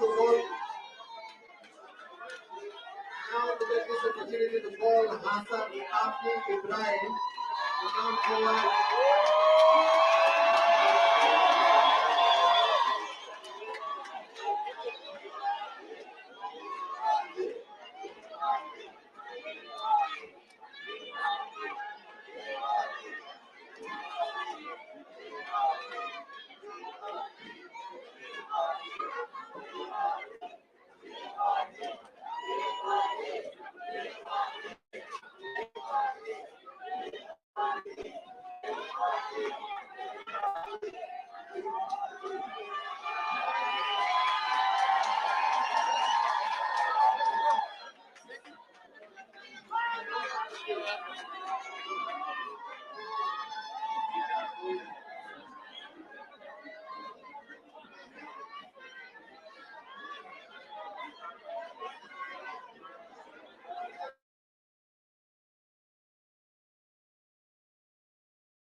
Time.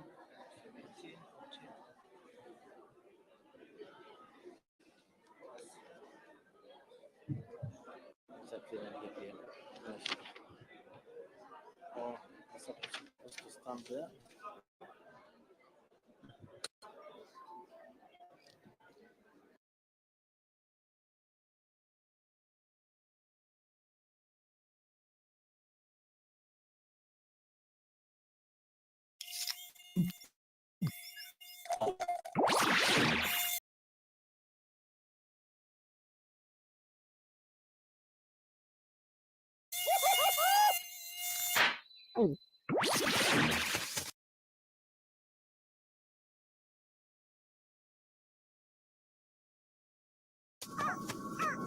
Huh? Well, nature is full of wonders. Red Bull gives you wings.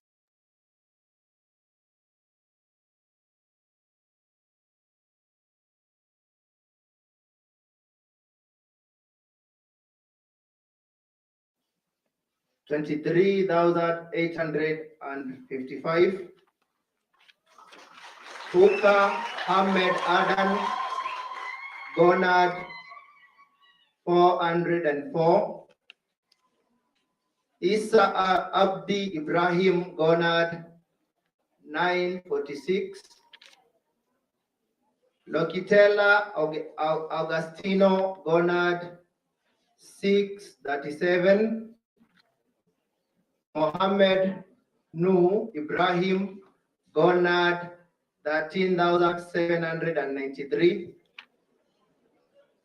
Roba Hussein Halake Gonad 3,068. The total number of votes was 42,731. Rejected.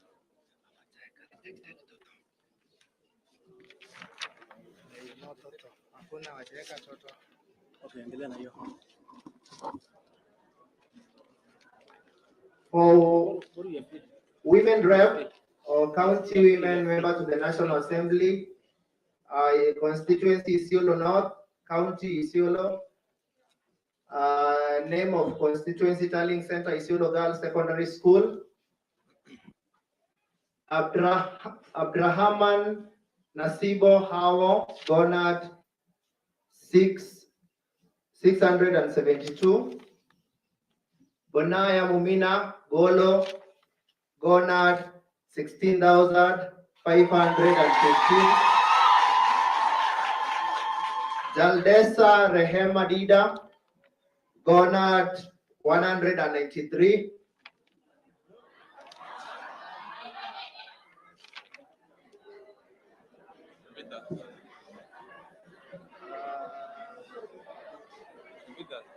Sorry. Just a correction. Gindole Chala Wario Gonad 193. Jaldesa Rehema Dida Gonad 13,350. Kawera Winfred Gonad 2,319. Konso Jilo Mumina Gonad 5,135. Lokitela Caroline Adapa Gonad 562. Musa Sumeya Bishar Gonad 2.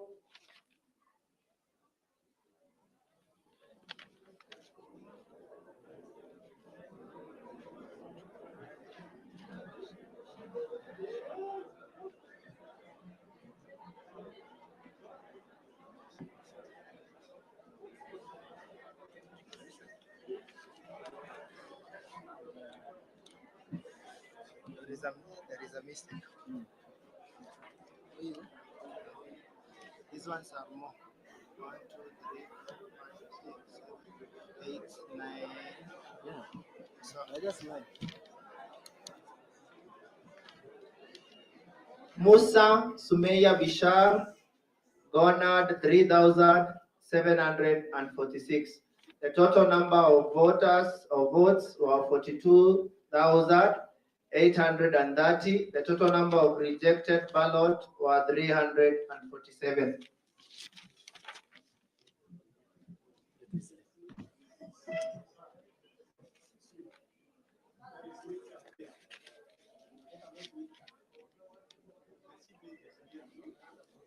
Si wametangazwa.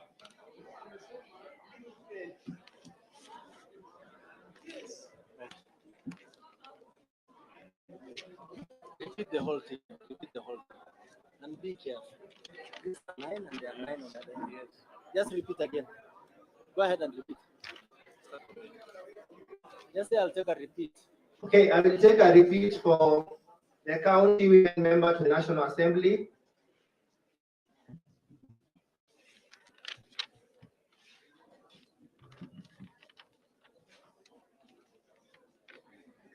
Abdurrahman Nasibo Hawa garnered 672. Gonaya Humina Golo garnered 16,515.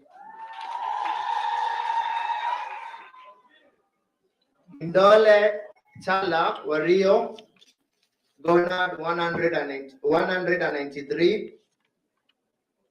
Jaldesa Rehema Dida garnered 13,350.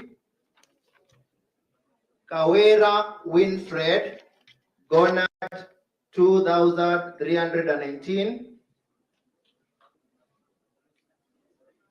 Kerema Milka Kawera garnered 5,135. Konso Jilo Mumina garnered 562. Lokitela Caroline Adapa garnered 276. Musa Sumeya Bishar garnered 3,746. The total number of votes were 42,830. The total number of rejected ballots were 347. County Governor, result at the tallying center. The constituency is Isiolo North, county is Isiolo. The name of the constituency tallying center is Isiolo Girls Secondary School.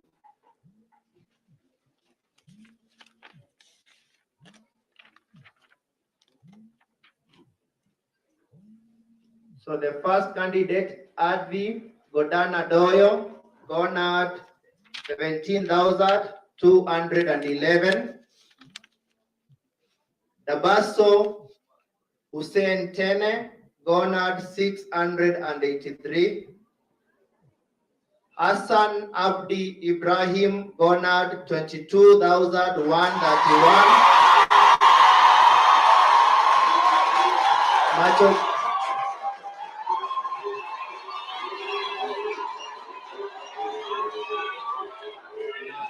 Machogoma, hello, kindly please, shelf celebrations for outside these premises. Tafadhali tunawaomba ili tuweze kumaliza. Si mlikuwa mnataka tumalize haraka? Basi tafadhali mtupatie nafasi.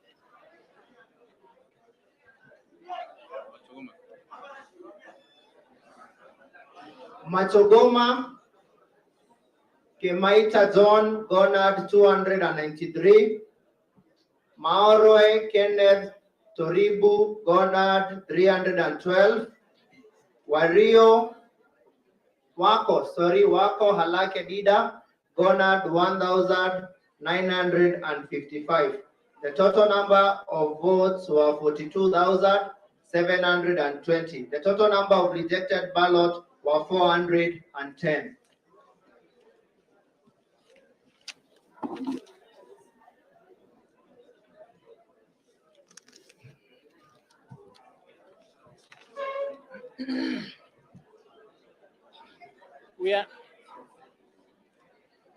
We are now at the tail end of our process, and before we declare the winners for these elected positions, I'll invite agents in the room from all the various parties that contested in this election to come forward, please. Sign the results for us for this county, so that then we will be able to call the winners and then be able to sign.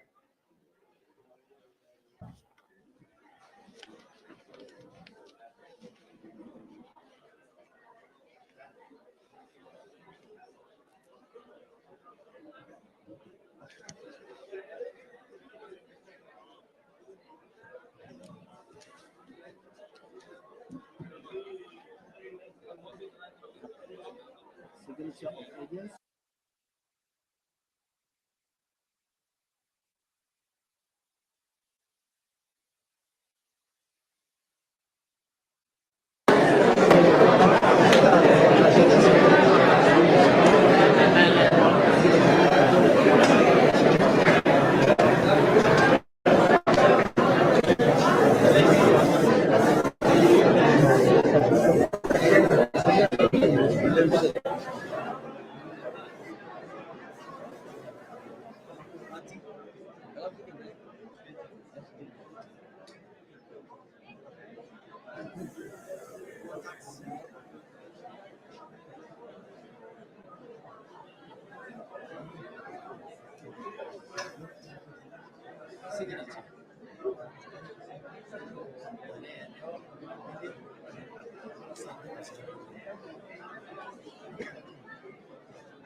Gomanga, tuelekee moja kwa moja tuangalie ni nani ambaye atachukua nafasi. Kumbuka palikuwa kuna Samuel Mbugua, akaja Lee Kinyanjui, bado yuko madarakani. Je, atahifadhi ama kuna gavana mwingine Nakuru? Tusikie kinachoendelea.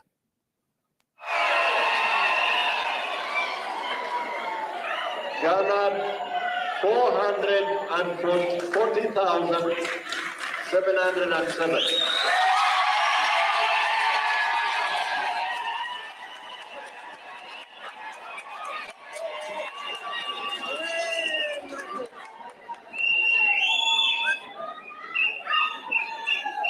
Kinyanjui Lee Mayani, Ghana 225,623.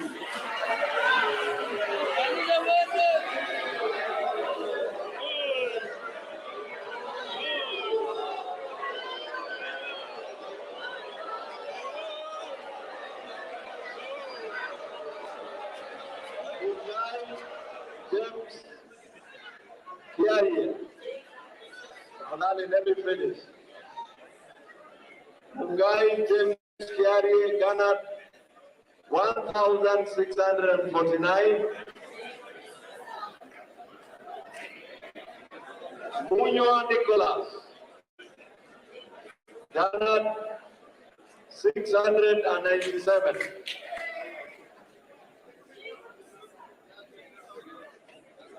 I therefore declare Honorable Susan Kiinga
Order, please.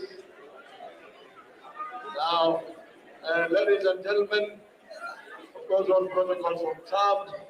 It is my pleasure now to present to Our Excellency the Governor.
Naam, bila shaka ukiangalia hapo ni Susan Kihika ambaye amekuwa seneta, alichaguliwa mwaka 2017. Mwaka 2013 alikuwa katika bunge la kaunti ya Nakuru hapo ndani, akiwa ameandikisha historia wakati huo ni mwaka 2013 akiwa spika wa kwanza katika bunge la kaunti kama mwanamke, na hivi sasa anakwenda kuandikisha historia kuwa gavana wa kwanza wa kike kaunti ya Nakuru. Manake Kinuthia Mbugu alianza miaka 5 ya kwanza, Lee Kinyanjui akafanya miaka 5 ya pili, ameweza kurudi.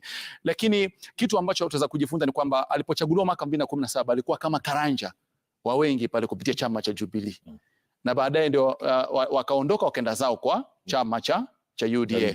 Kwa hiyo inamaanisha kwamba inafika mahali kwamba chama kisikufunge, lakini pia kuna wakati mwingine ukikimbia chama uende ukaadhibiwa. Nafikiri kwamba ni kwa kweli hata ukiangalia hawa wagombea urais wote kasoro pengine Wajakoya na David Mwaure, wote wamekuwa katika vyama tofauti kuanzia KANU, LDP, NDP, Jubilee, URP, UDP, viti vingi tu. Kwa hivyo nafikiri ni kama taaluma nyingine ile ya kazi. Ikitaka kufika kiwango ambacho unataka kusonga, hata wewe kazini saa nyingine utagura kutoka pengine kampuni moja kuelekea kampuni nyingine, na kila unakosonga unakuta waadhifa unakuwa tofauti. Kwa hivyo nafikiri ndio hali ilivyo.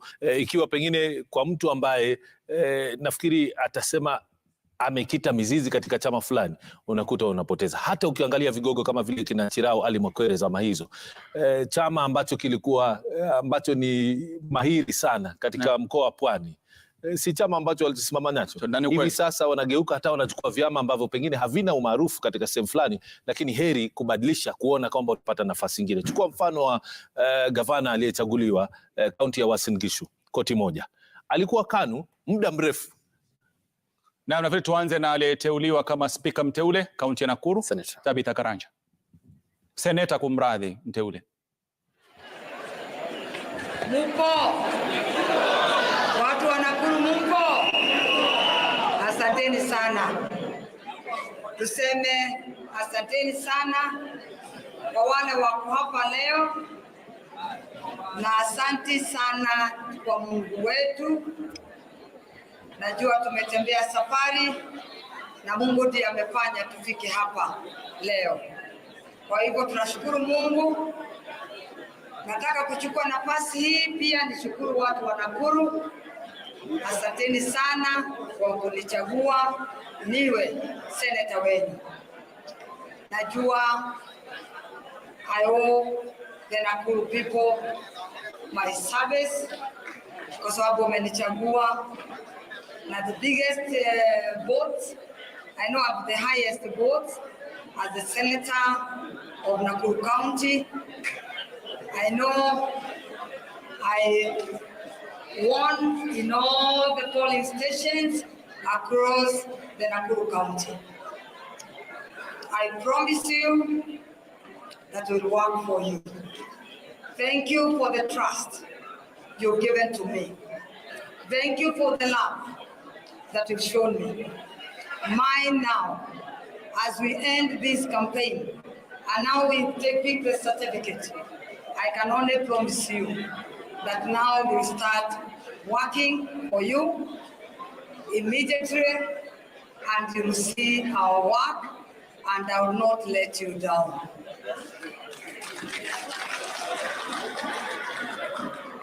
As a senator of Nakuru County, I'll ensure that I represent all your interests at the national level through the Senate. I'll represent all the Nakuru people and their interests at the national level through the Senate. I'll make it a priority to hold the Nakuru County government on your behalf for the resources and the mandate you've trusted them to hold on your behalf. As I'm doing it at the corporate, the leadership, the leadership that I've shown in the corporate is the same way I'm going to ensure that I show the same leadership as I head the Nakuru County as a senator elected now as the Nakuru County. I'll ensure that I champion laws that are favorable to the Nakuru people and the Kenya as a whole, and ensure that they are favorable to our businesses and to all of us as the people of the Nakuru County and to the people of Kenya. I know it's a county of women. This is a county of women. We will not take it for granted. We will not take this for granted. As we work, we'll always remember that what we wake up for is not just for ourselves, it is for the future women of this county and of the country. I know I'm lucky because I'm entering into the shoes of our former senator, the incoming now governor. I know the environment that I'll get, it will be conducive so that We work and we don't waste time for the people of Nakuru. The elected women, I'm very sure, we are very grateful and will only wake up to know that our job is to work for the Nakuru County people. Me, I can promise you, as a senator, by the way you've given me that mandate to become your senator of the Nakuru County, I'll not let you down and ensure I work tirelessly to ensure that I hold the county government and ensure that the money, the resources that we bring to the Nakuru County, they are only used in the Nakuru County and for the Nakuru people. With that, now look at the space, this space, and you see what women can do. I know it is the first county that you have elected the majority women, and will not let the women of Kenya, the women of the Nakuru County down. We'll always remember as we work, we will always remember that we are working for the future generation of our children, of our daughters, and of our future women of this country. It will prove to the world that women can do better than what men can do. We will be determined to ensure that women of this country are given what they deserve, the respect that they deserve. Thank you very much for giving us that honor and accepting that women can do good and will not let you down. Thank you so much. I'm really emphasizing on that women as you sleep, men of this county as you sleep, be assured that we will not let you down. We'll ensure that women of this country, this county, will be elected many and many, many years to come. We'll work for you. We will assure you that we work for you. And as a senator of this county, having come from the corporate world, I'll ensure that the leadership that I've done in the corporate world, I'll ensure that it will be felt in this Nakuru County. I'll ensure that as I walk around the county, empowering the women, empowering the youth, and ensure that all that is felt across the Naam.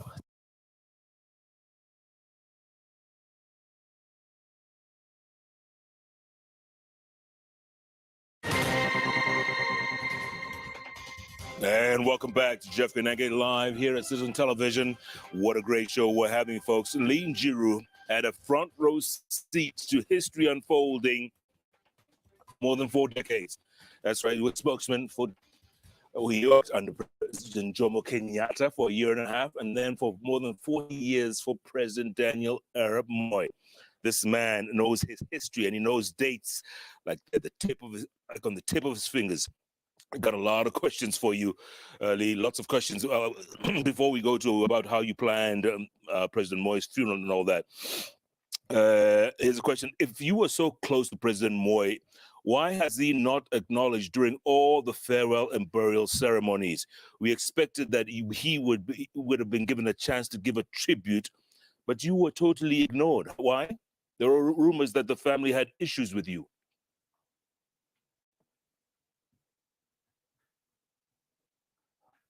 I do not think that the family had issues with me, because one of the most influential people in Moi's family, the person who used to stay with Mr. Moi very often, who was very visible, was Senator Gideon Moi. And when I was under pressure to resign, when some evil forces were trying to destroy me and to get me out of the job, it is Gideon Moi who saved me. So there was no issue. It was the planners. Because you see, Gideon Moi was bereaved. His father had died. he was not among the people who are planning who should speak and who should not. The people who did it are known. And I do not wish to shame them by announcing who they are. They know themselves. But Gideon Moi is a person I respect, is a person who was working with me. Actually, when the father was not quite himself because of old age, he was frail, and people wanted to take that advantage to destroy me. It is Gideon Moi, in a very covert manner, who saved me. It is not Gideon Moi. It is not Moi family. No. Because I know my enemies, and the Moi family is not. Okay. Linus Kaikai, you know him very well. Yes, I know. He says, I congratulate our senior Lee Njiru for putting his story in a book. His oral recollections too are breathtaking, not to mention his journalistic storytelling skills. And he also goes on to say, thank you for the in-depth interviews that you gave him on his, remember his Moi and Muigai documentary? Yes. Remember? Yes. Thanks you very much and looks forward to reading your book. You want to say something to him? Thank you very much, Linus. After Moi's funeral, you gave a very, very, very nice tribute. I thank you. I thank you for that. It is wonderful. It is difficult to get such a commentary from anybody in Kenya. It was wonderful. In fact, I'll ask you later to give me that write-up. I want to keep it, Linus. It was wonderful. It touched me. I almost cried. It was spot on. Fred Obach Machoka. I know him. You know him? Yes. The blackest man in Black Africa. There you go. There you go. Yes. He says, Jeff, please ask Lee to autograph one copy of that book for me. I must read it before the 9th of August. Now, unipatie till number. Okay, I'll do that. All of them looking forward to reading this book. The funeral for President Moi. Yes. You all planned that way in advance, didn't you? Yes. Why? How? By 8th January 2020, Mzee Moi had been in the hospital continuously for 42 days. I was counting. And I looked around. Nobody was concerned. So a former director of intelligence, Wilson Ayabe Boynet, with whom I had worked closely when he was Moi's aide from 1980s. We were almost the same age. Our thoughts concerning the most issues, he came to see. He told me, my brother, nobody looks concerned. Let us do something. We must start preparing, arranging for Muse's funeral. I told him I agree. He did not know that General Sumbewo and I, and another military officer whom I do not want to mention because he's still in service, we were trying to plan how we could go about it in case the worst happened. So I asked Boynet, so what do we do? Let's do something. I got in touch with one of the personal assistants of Cabinet Secretary Freddy Matiang'i. The young man comes from my region called Mwenda Joka. I told Mwenda Joka, please, Boynet and I would like to see Cabinet Secretary Matiang'i urgently. It is urgent. So he said, okay, I'll call you. Later he called me, told me, Matiang'i is ready. So after about 2 days, we got an appointment to meet at Panari Hotel. So we met at Panari Hotel. It was on a Sunday. Boyne told me, as a Kalenjin, we are not allowed to discuss the death of people or their burial when they are still alive. I told him my Embu culture is the same. But because I am not a Kalenjin, I'll talk about myself. So we said, okay. So I was fearful because I could not anticipate Matiang'i's reaction. But first of all, I prepared Matiang'i. I told him, please, the subject I am about to talk about is taboo. He told me, okay, what is it? Go on. I told him, Mzee Moi has been in the hospital for 42 days continuously. And he's on oxygen, and he looks bad. And again, Gideon had told us, and he had told a public meeting in Kabarak, that Mzee Moi, whatever age you give him, and 10. So I knew Moi was over 100 years. And when you are 100 years, and you have been in a hospital for 42 days, and you're on oxygen, that is not irreversible. It is one way, you are going. Matiang'i looked at me. He said, I agree with you, but I have to get permission from President Uhuru Kenyatta. So later I got permission from President Uhuru Kenyatta. We arranged for a meeting in a Karen, Hemingway's hotel, but then we realized that it was too open. So a private home, private house was organized, where we started discussing Muzee's burial. Well, we co-opted retired Lieutenant General Daniel Opande. Why? Because in 1978, when Mzee Jomo Kenyatta died, he was the one who was arranging and doing the program for Kenyatta's burial. So that is the beginning, what we did. Now people are attacking me, telling me, why did you start preparing Mzee Moi's burial? You wanted him to die? You see, Jeff, people are not realistic. People are not pragmatic. People want to bury their hands in the sand like ostriches.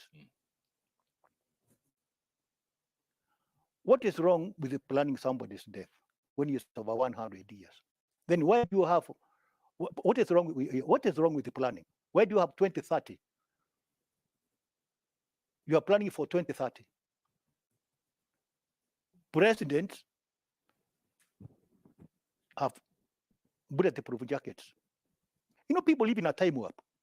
It is this old constitution during Kenyatta time, which spoiled people, which cheated the people, that we are not supposed to imagine the death of a president.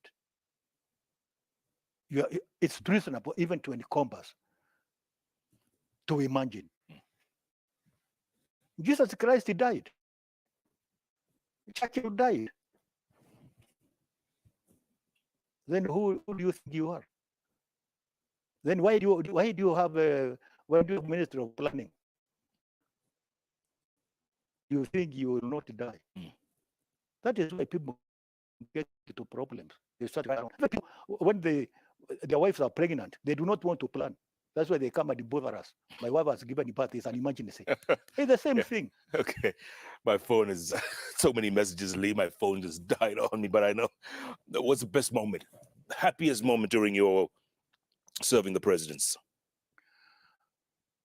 My happiest moment is when the president, Mzee Moi, showed a lot of faith in me. And I think I have talked about it before. In 1981, there was the 34th United Nations General Assembly. Mzee Moi appointed Professor Julia Auma Onjiambo, who was then assistant minister in Kenyan government, to lead that delegation. Now, when they arrived in New York, Julia Onjiambo and her delegation were not allowed by the then Secretary General of the UN, the Austrian Kurt Waldheim. They were not allowed to attend, to participate. Why? Because they had forgotten letters of credentials. And you know, by that time there was no email service, so we could not email the credentials. So Moi, among everybody else in the State House, he called me. He told me, Lee, I want to send you on a special mission. President and Ready, Your Excellency, I want you to go and take credentials for Julia Onjiambo to Dr. Kurt Waldheim. So he signed the credentials and he gave them to me. So I had to buy a polo neck and I put them inside and then I had a ballot because I want to, to fill them every minute. And you got on a plane? Yes, first class. Yes, first class. From JKIA? Yes, first class. And you know, when I arrived in London in the morning, I was met by none other than the High Commissioner, Shandaka Kimalel, and his team. But it is not me who was being met.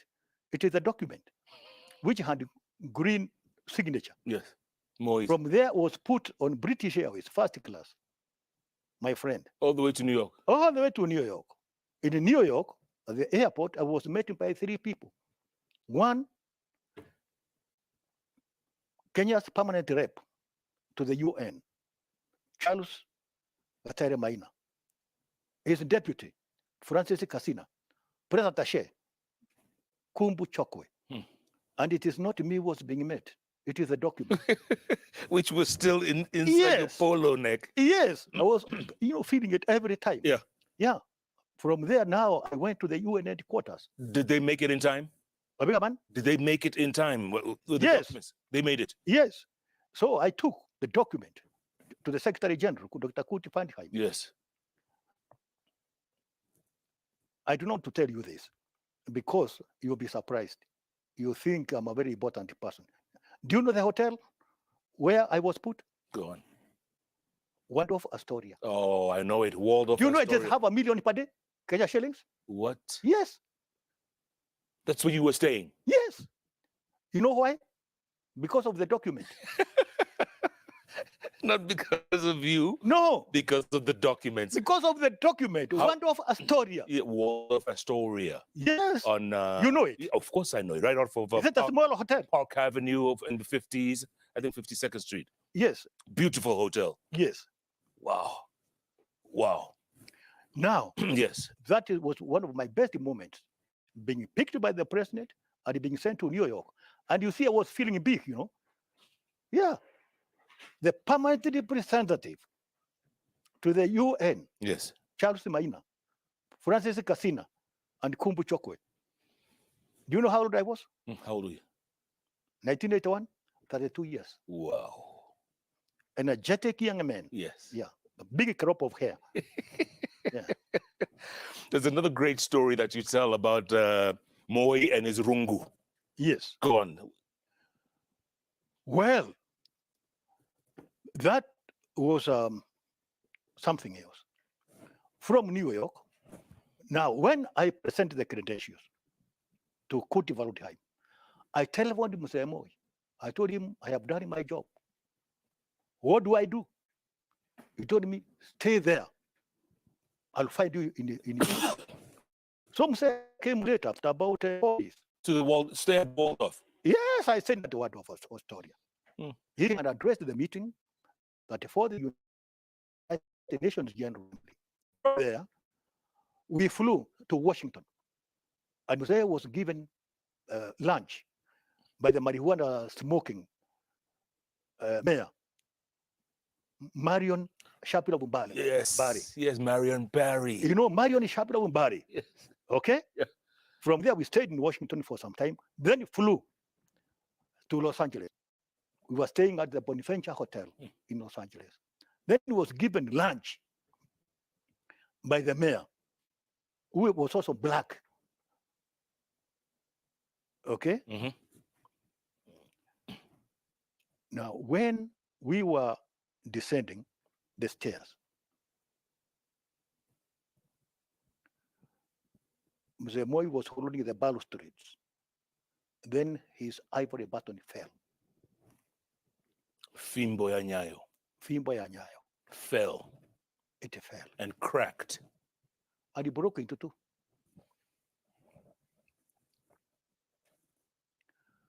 We could not go further than we had to go and spend a night out in Honolulu.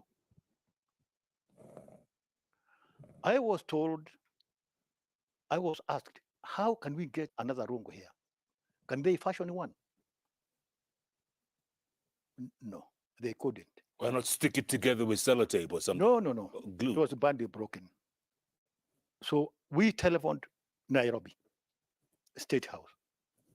We told the secretary to go to Muse's office, see whether there was a rungu. Luckily, there were two ivory buttons. So we told Peter Rotich, who was also a personal assistant to Moi, pick the two rungus, fly to Harare. Harare had been renamed Harare because previously it was Salisbury. Salisbury, that's right. Yes, they would say Tawan. And you know, Zimbabwe, who was a Southern Rhodesia, had gotten independence in 1980. That's right. So they changed the name to Harare. So from there, it took Qantas, Australian Airlines. We were monitoring from Honolulu.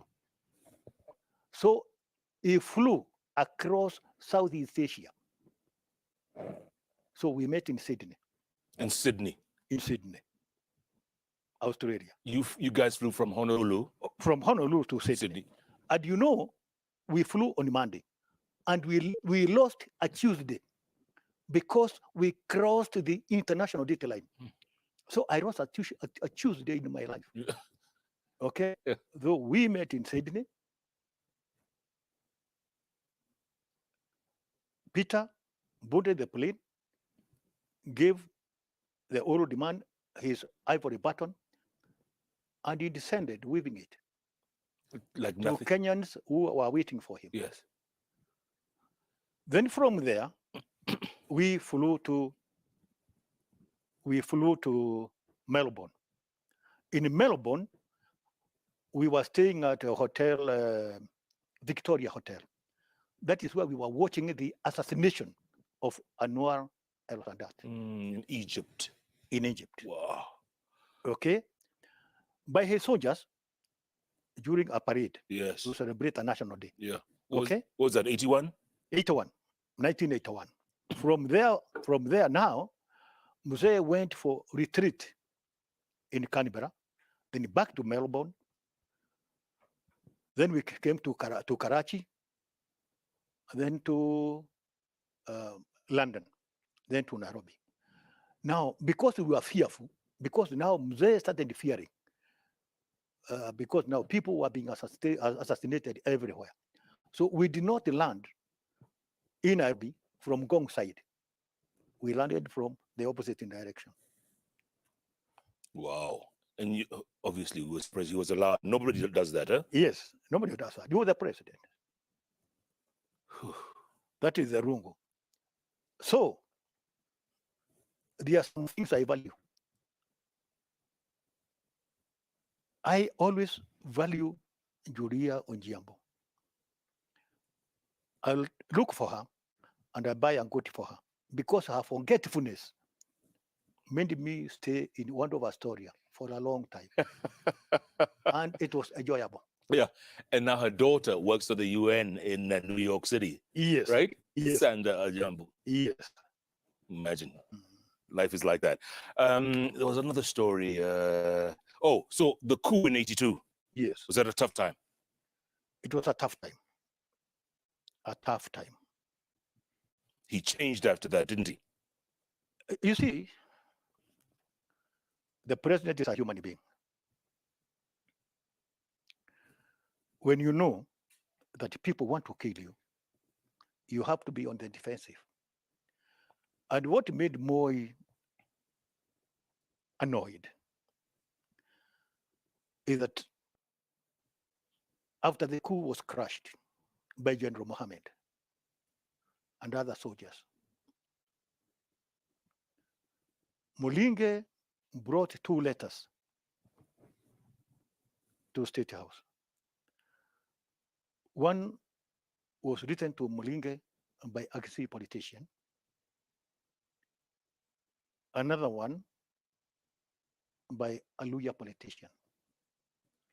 They had written to Mulinge, asking him, please do not forget us in your new government. But you see, when the coup attempt was quashed, there was no way of retrieving the letters from the post office. So the Luya decided to die instead of facing the shame. So he died immediately. As in killed himself, or? No, he just fell sick and like kind of a heart attack and died. The Kisii one went into depression. For a long time, he waited until Simon Nyachai formed his own party, People. And then assist him to get a position. I do not want to tell you the position he got, because that one will be to unmask him. He's still alive? He's still alive. And he's watching. Lee, in your opinion, which American president was President Moi closest to in that time? Do you think, was it Jimmy Carter? Jimmy Carter. Yes. Jimmy Carter was born in 1924. Robert Mugabe in 1924. Kaunda 1924. So they used to call themselves 1924 boys. Because President Moi was also born in 1924. Yes, officially. Officially. Yeah. But you give him 10 years because... Yes, Guido told us to give him 10 years. Yes, more. So he could have been older than Sir Charles, than Jonjo. Yes, because Sir Charles Jonjo was born in 1920. Correct. Peter Mugai Kenyatta born 1920. Jeremiah Nyaga 1920. Now, that one was definite because, Jonjo's father was a chief. Jeremiah Nyaga's father was a pastor in Embu. Okay? Of course, Jomo Kenyatta was literate, so he knows when Peter was born. Yeah, those are known, but Moi did not know. Yes, so Moi did not know when he was born. Yeah. Yes. Who do you encourage to read your book, Lee? Who would you like to read your book? They're watching you right now. Is it young people? Is it young Kenyans who do not understand, have no clue about what life was like in the 60s, 70s, 80s? Everybody. First of all, I would like presidents to read my book, because the handlers are driven more by pursuit of power. They use the presidents as mirror cards. They intimidate people outside. They think they are a piece of the presidency. They are supposed to be messengers. They are supposed to be servants. But when they are out there, they want to trample upon people. You see, like when I write about Jomo Kenyatta, how he was neglected by people. Everywhere. People didn't care. Even the places like Nakuru. Once he went to sleep, there was nobody there, all big people. They just went to make him merry. They must be very careful. And I want to tell the people of Kenya that when you see state houses, state lounges, White Houses, palaces, they are very colorful. They glitter. But there's a lot of rot inside, a lot of infighting, a lot of backstabbing for nothing. But because where there is power and money, people just, even when there is enough for everybody, people just want to fight. And the tribalism. And not one race fighting another. Even ethnicities. Ethnicities. And it's still the same today, huh? The same today.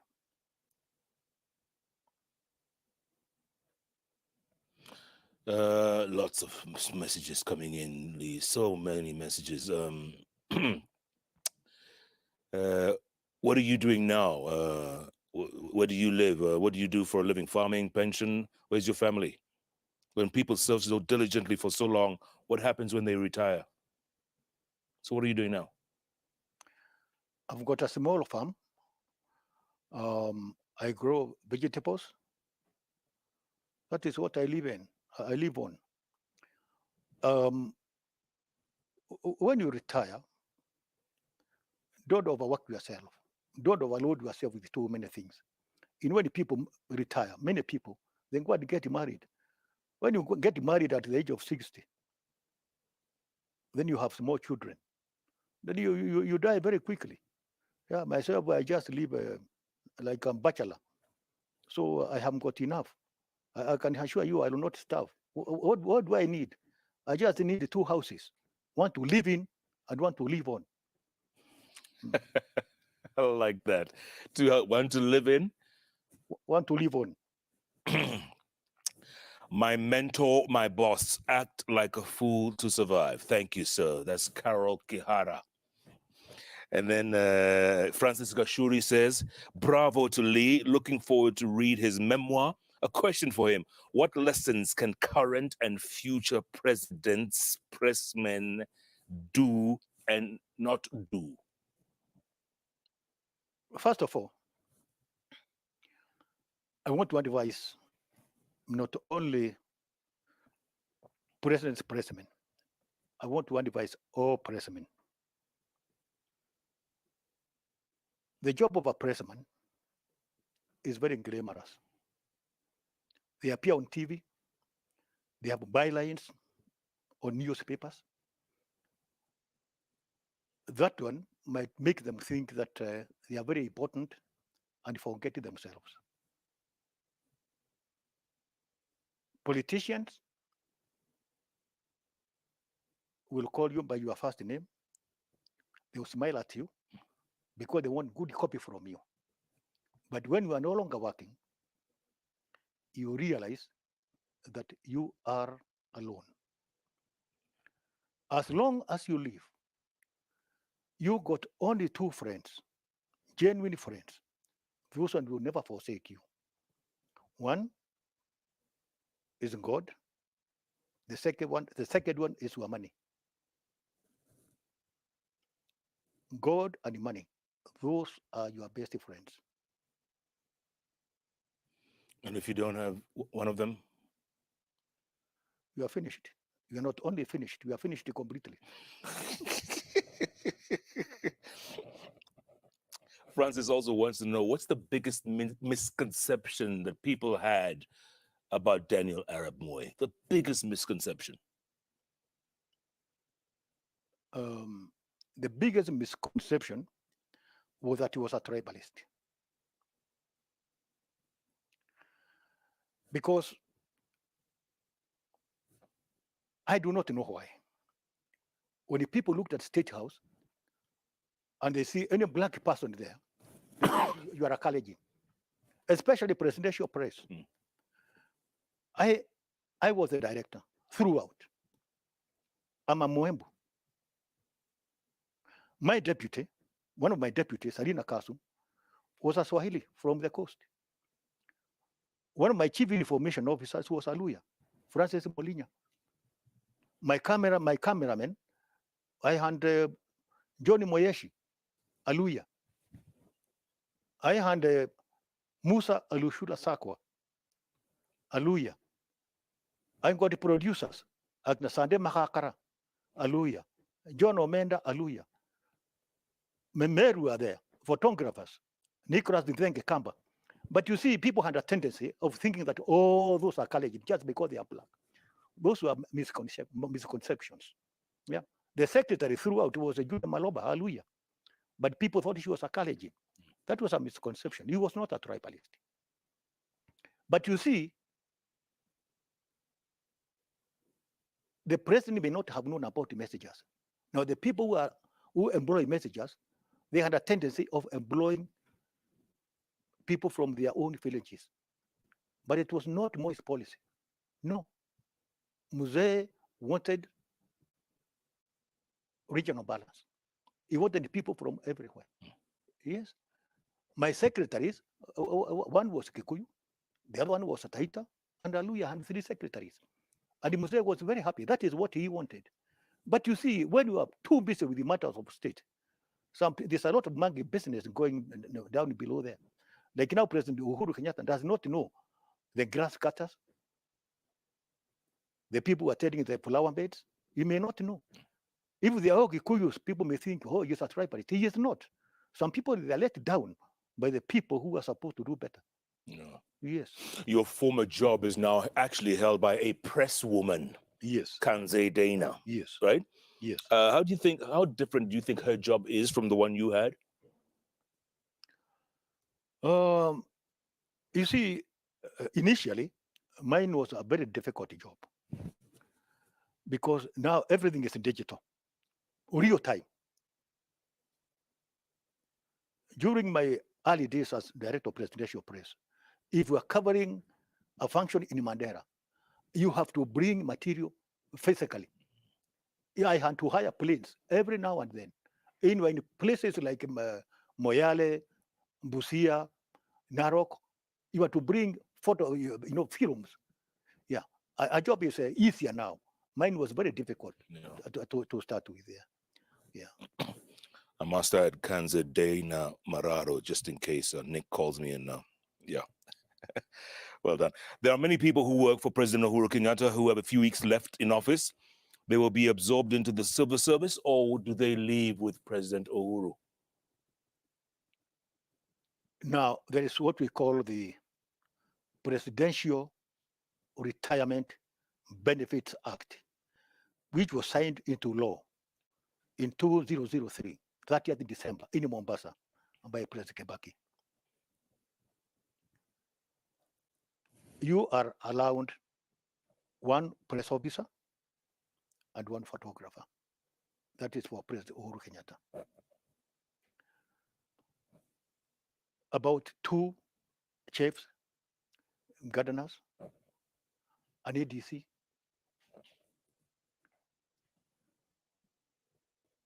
He is not allowed to absorb many. You go with very few. Very few. Yes. You cannot take 3 reporters. You cannot take, you not have a cameraman, no? A television cameraman. You do not have a producer. You do not have a technical officer.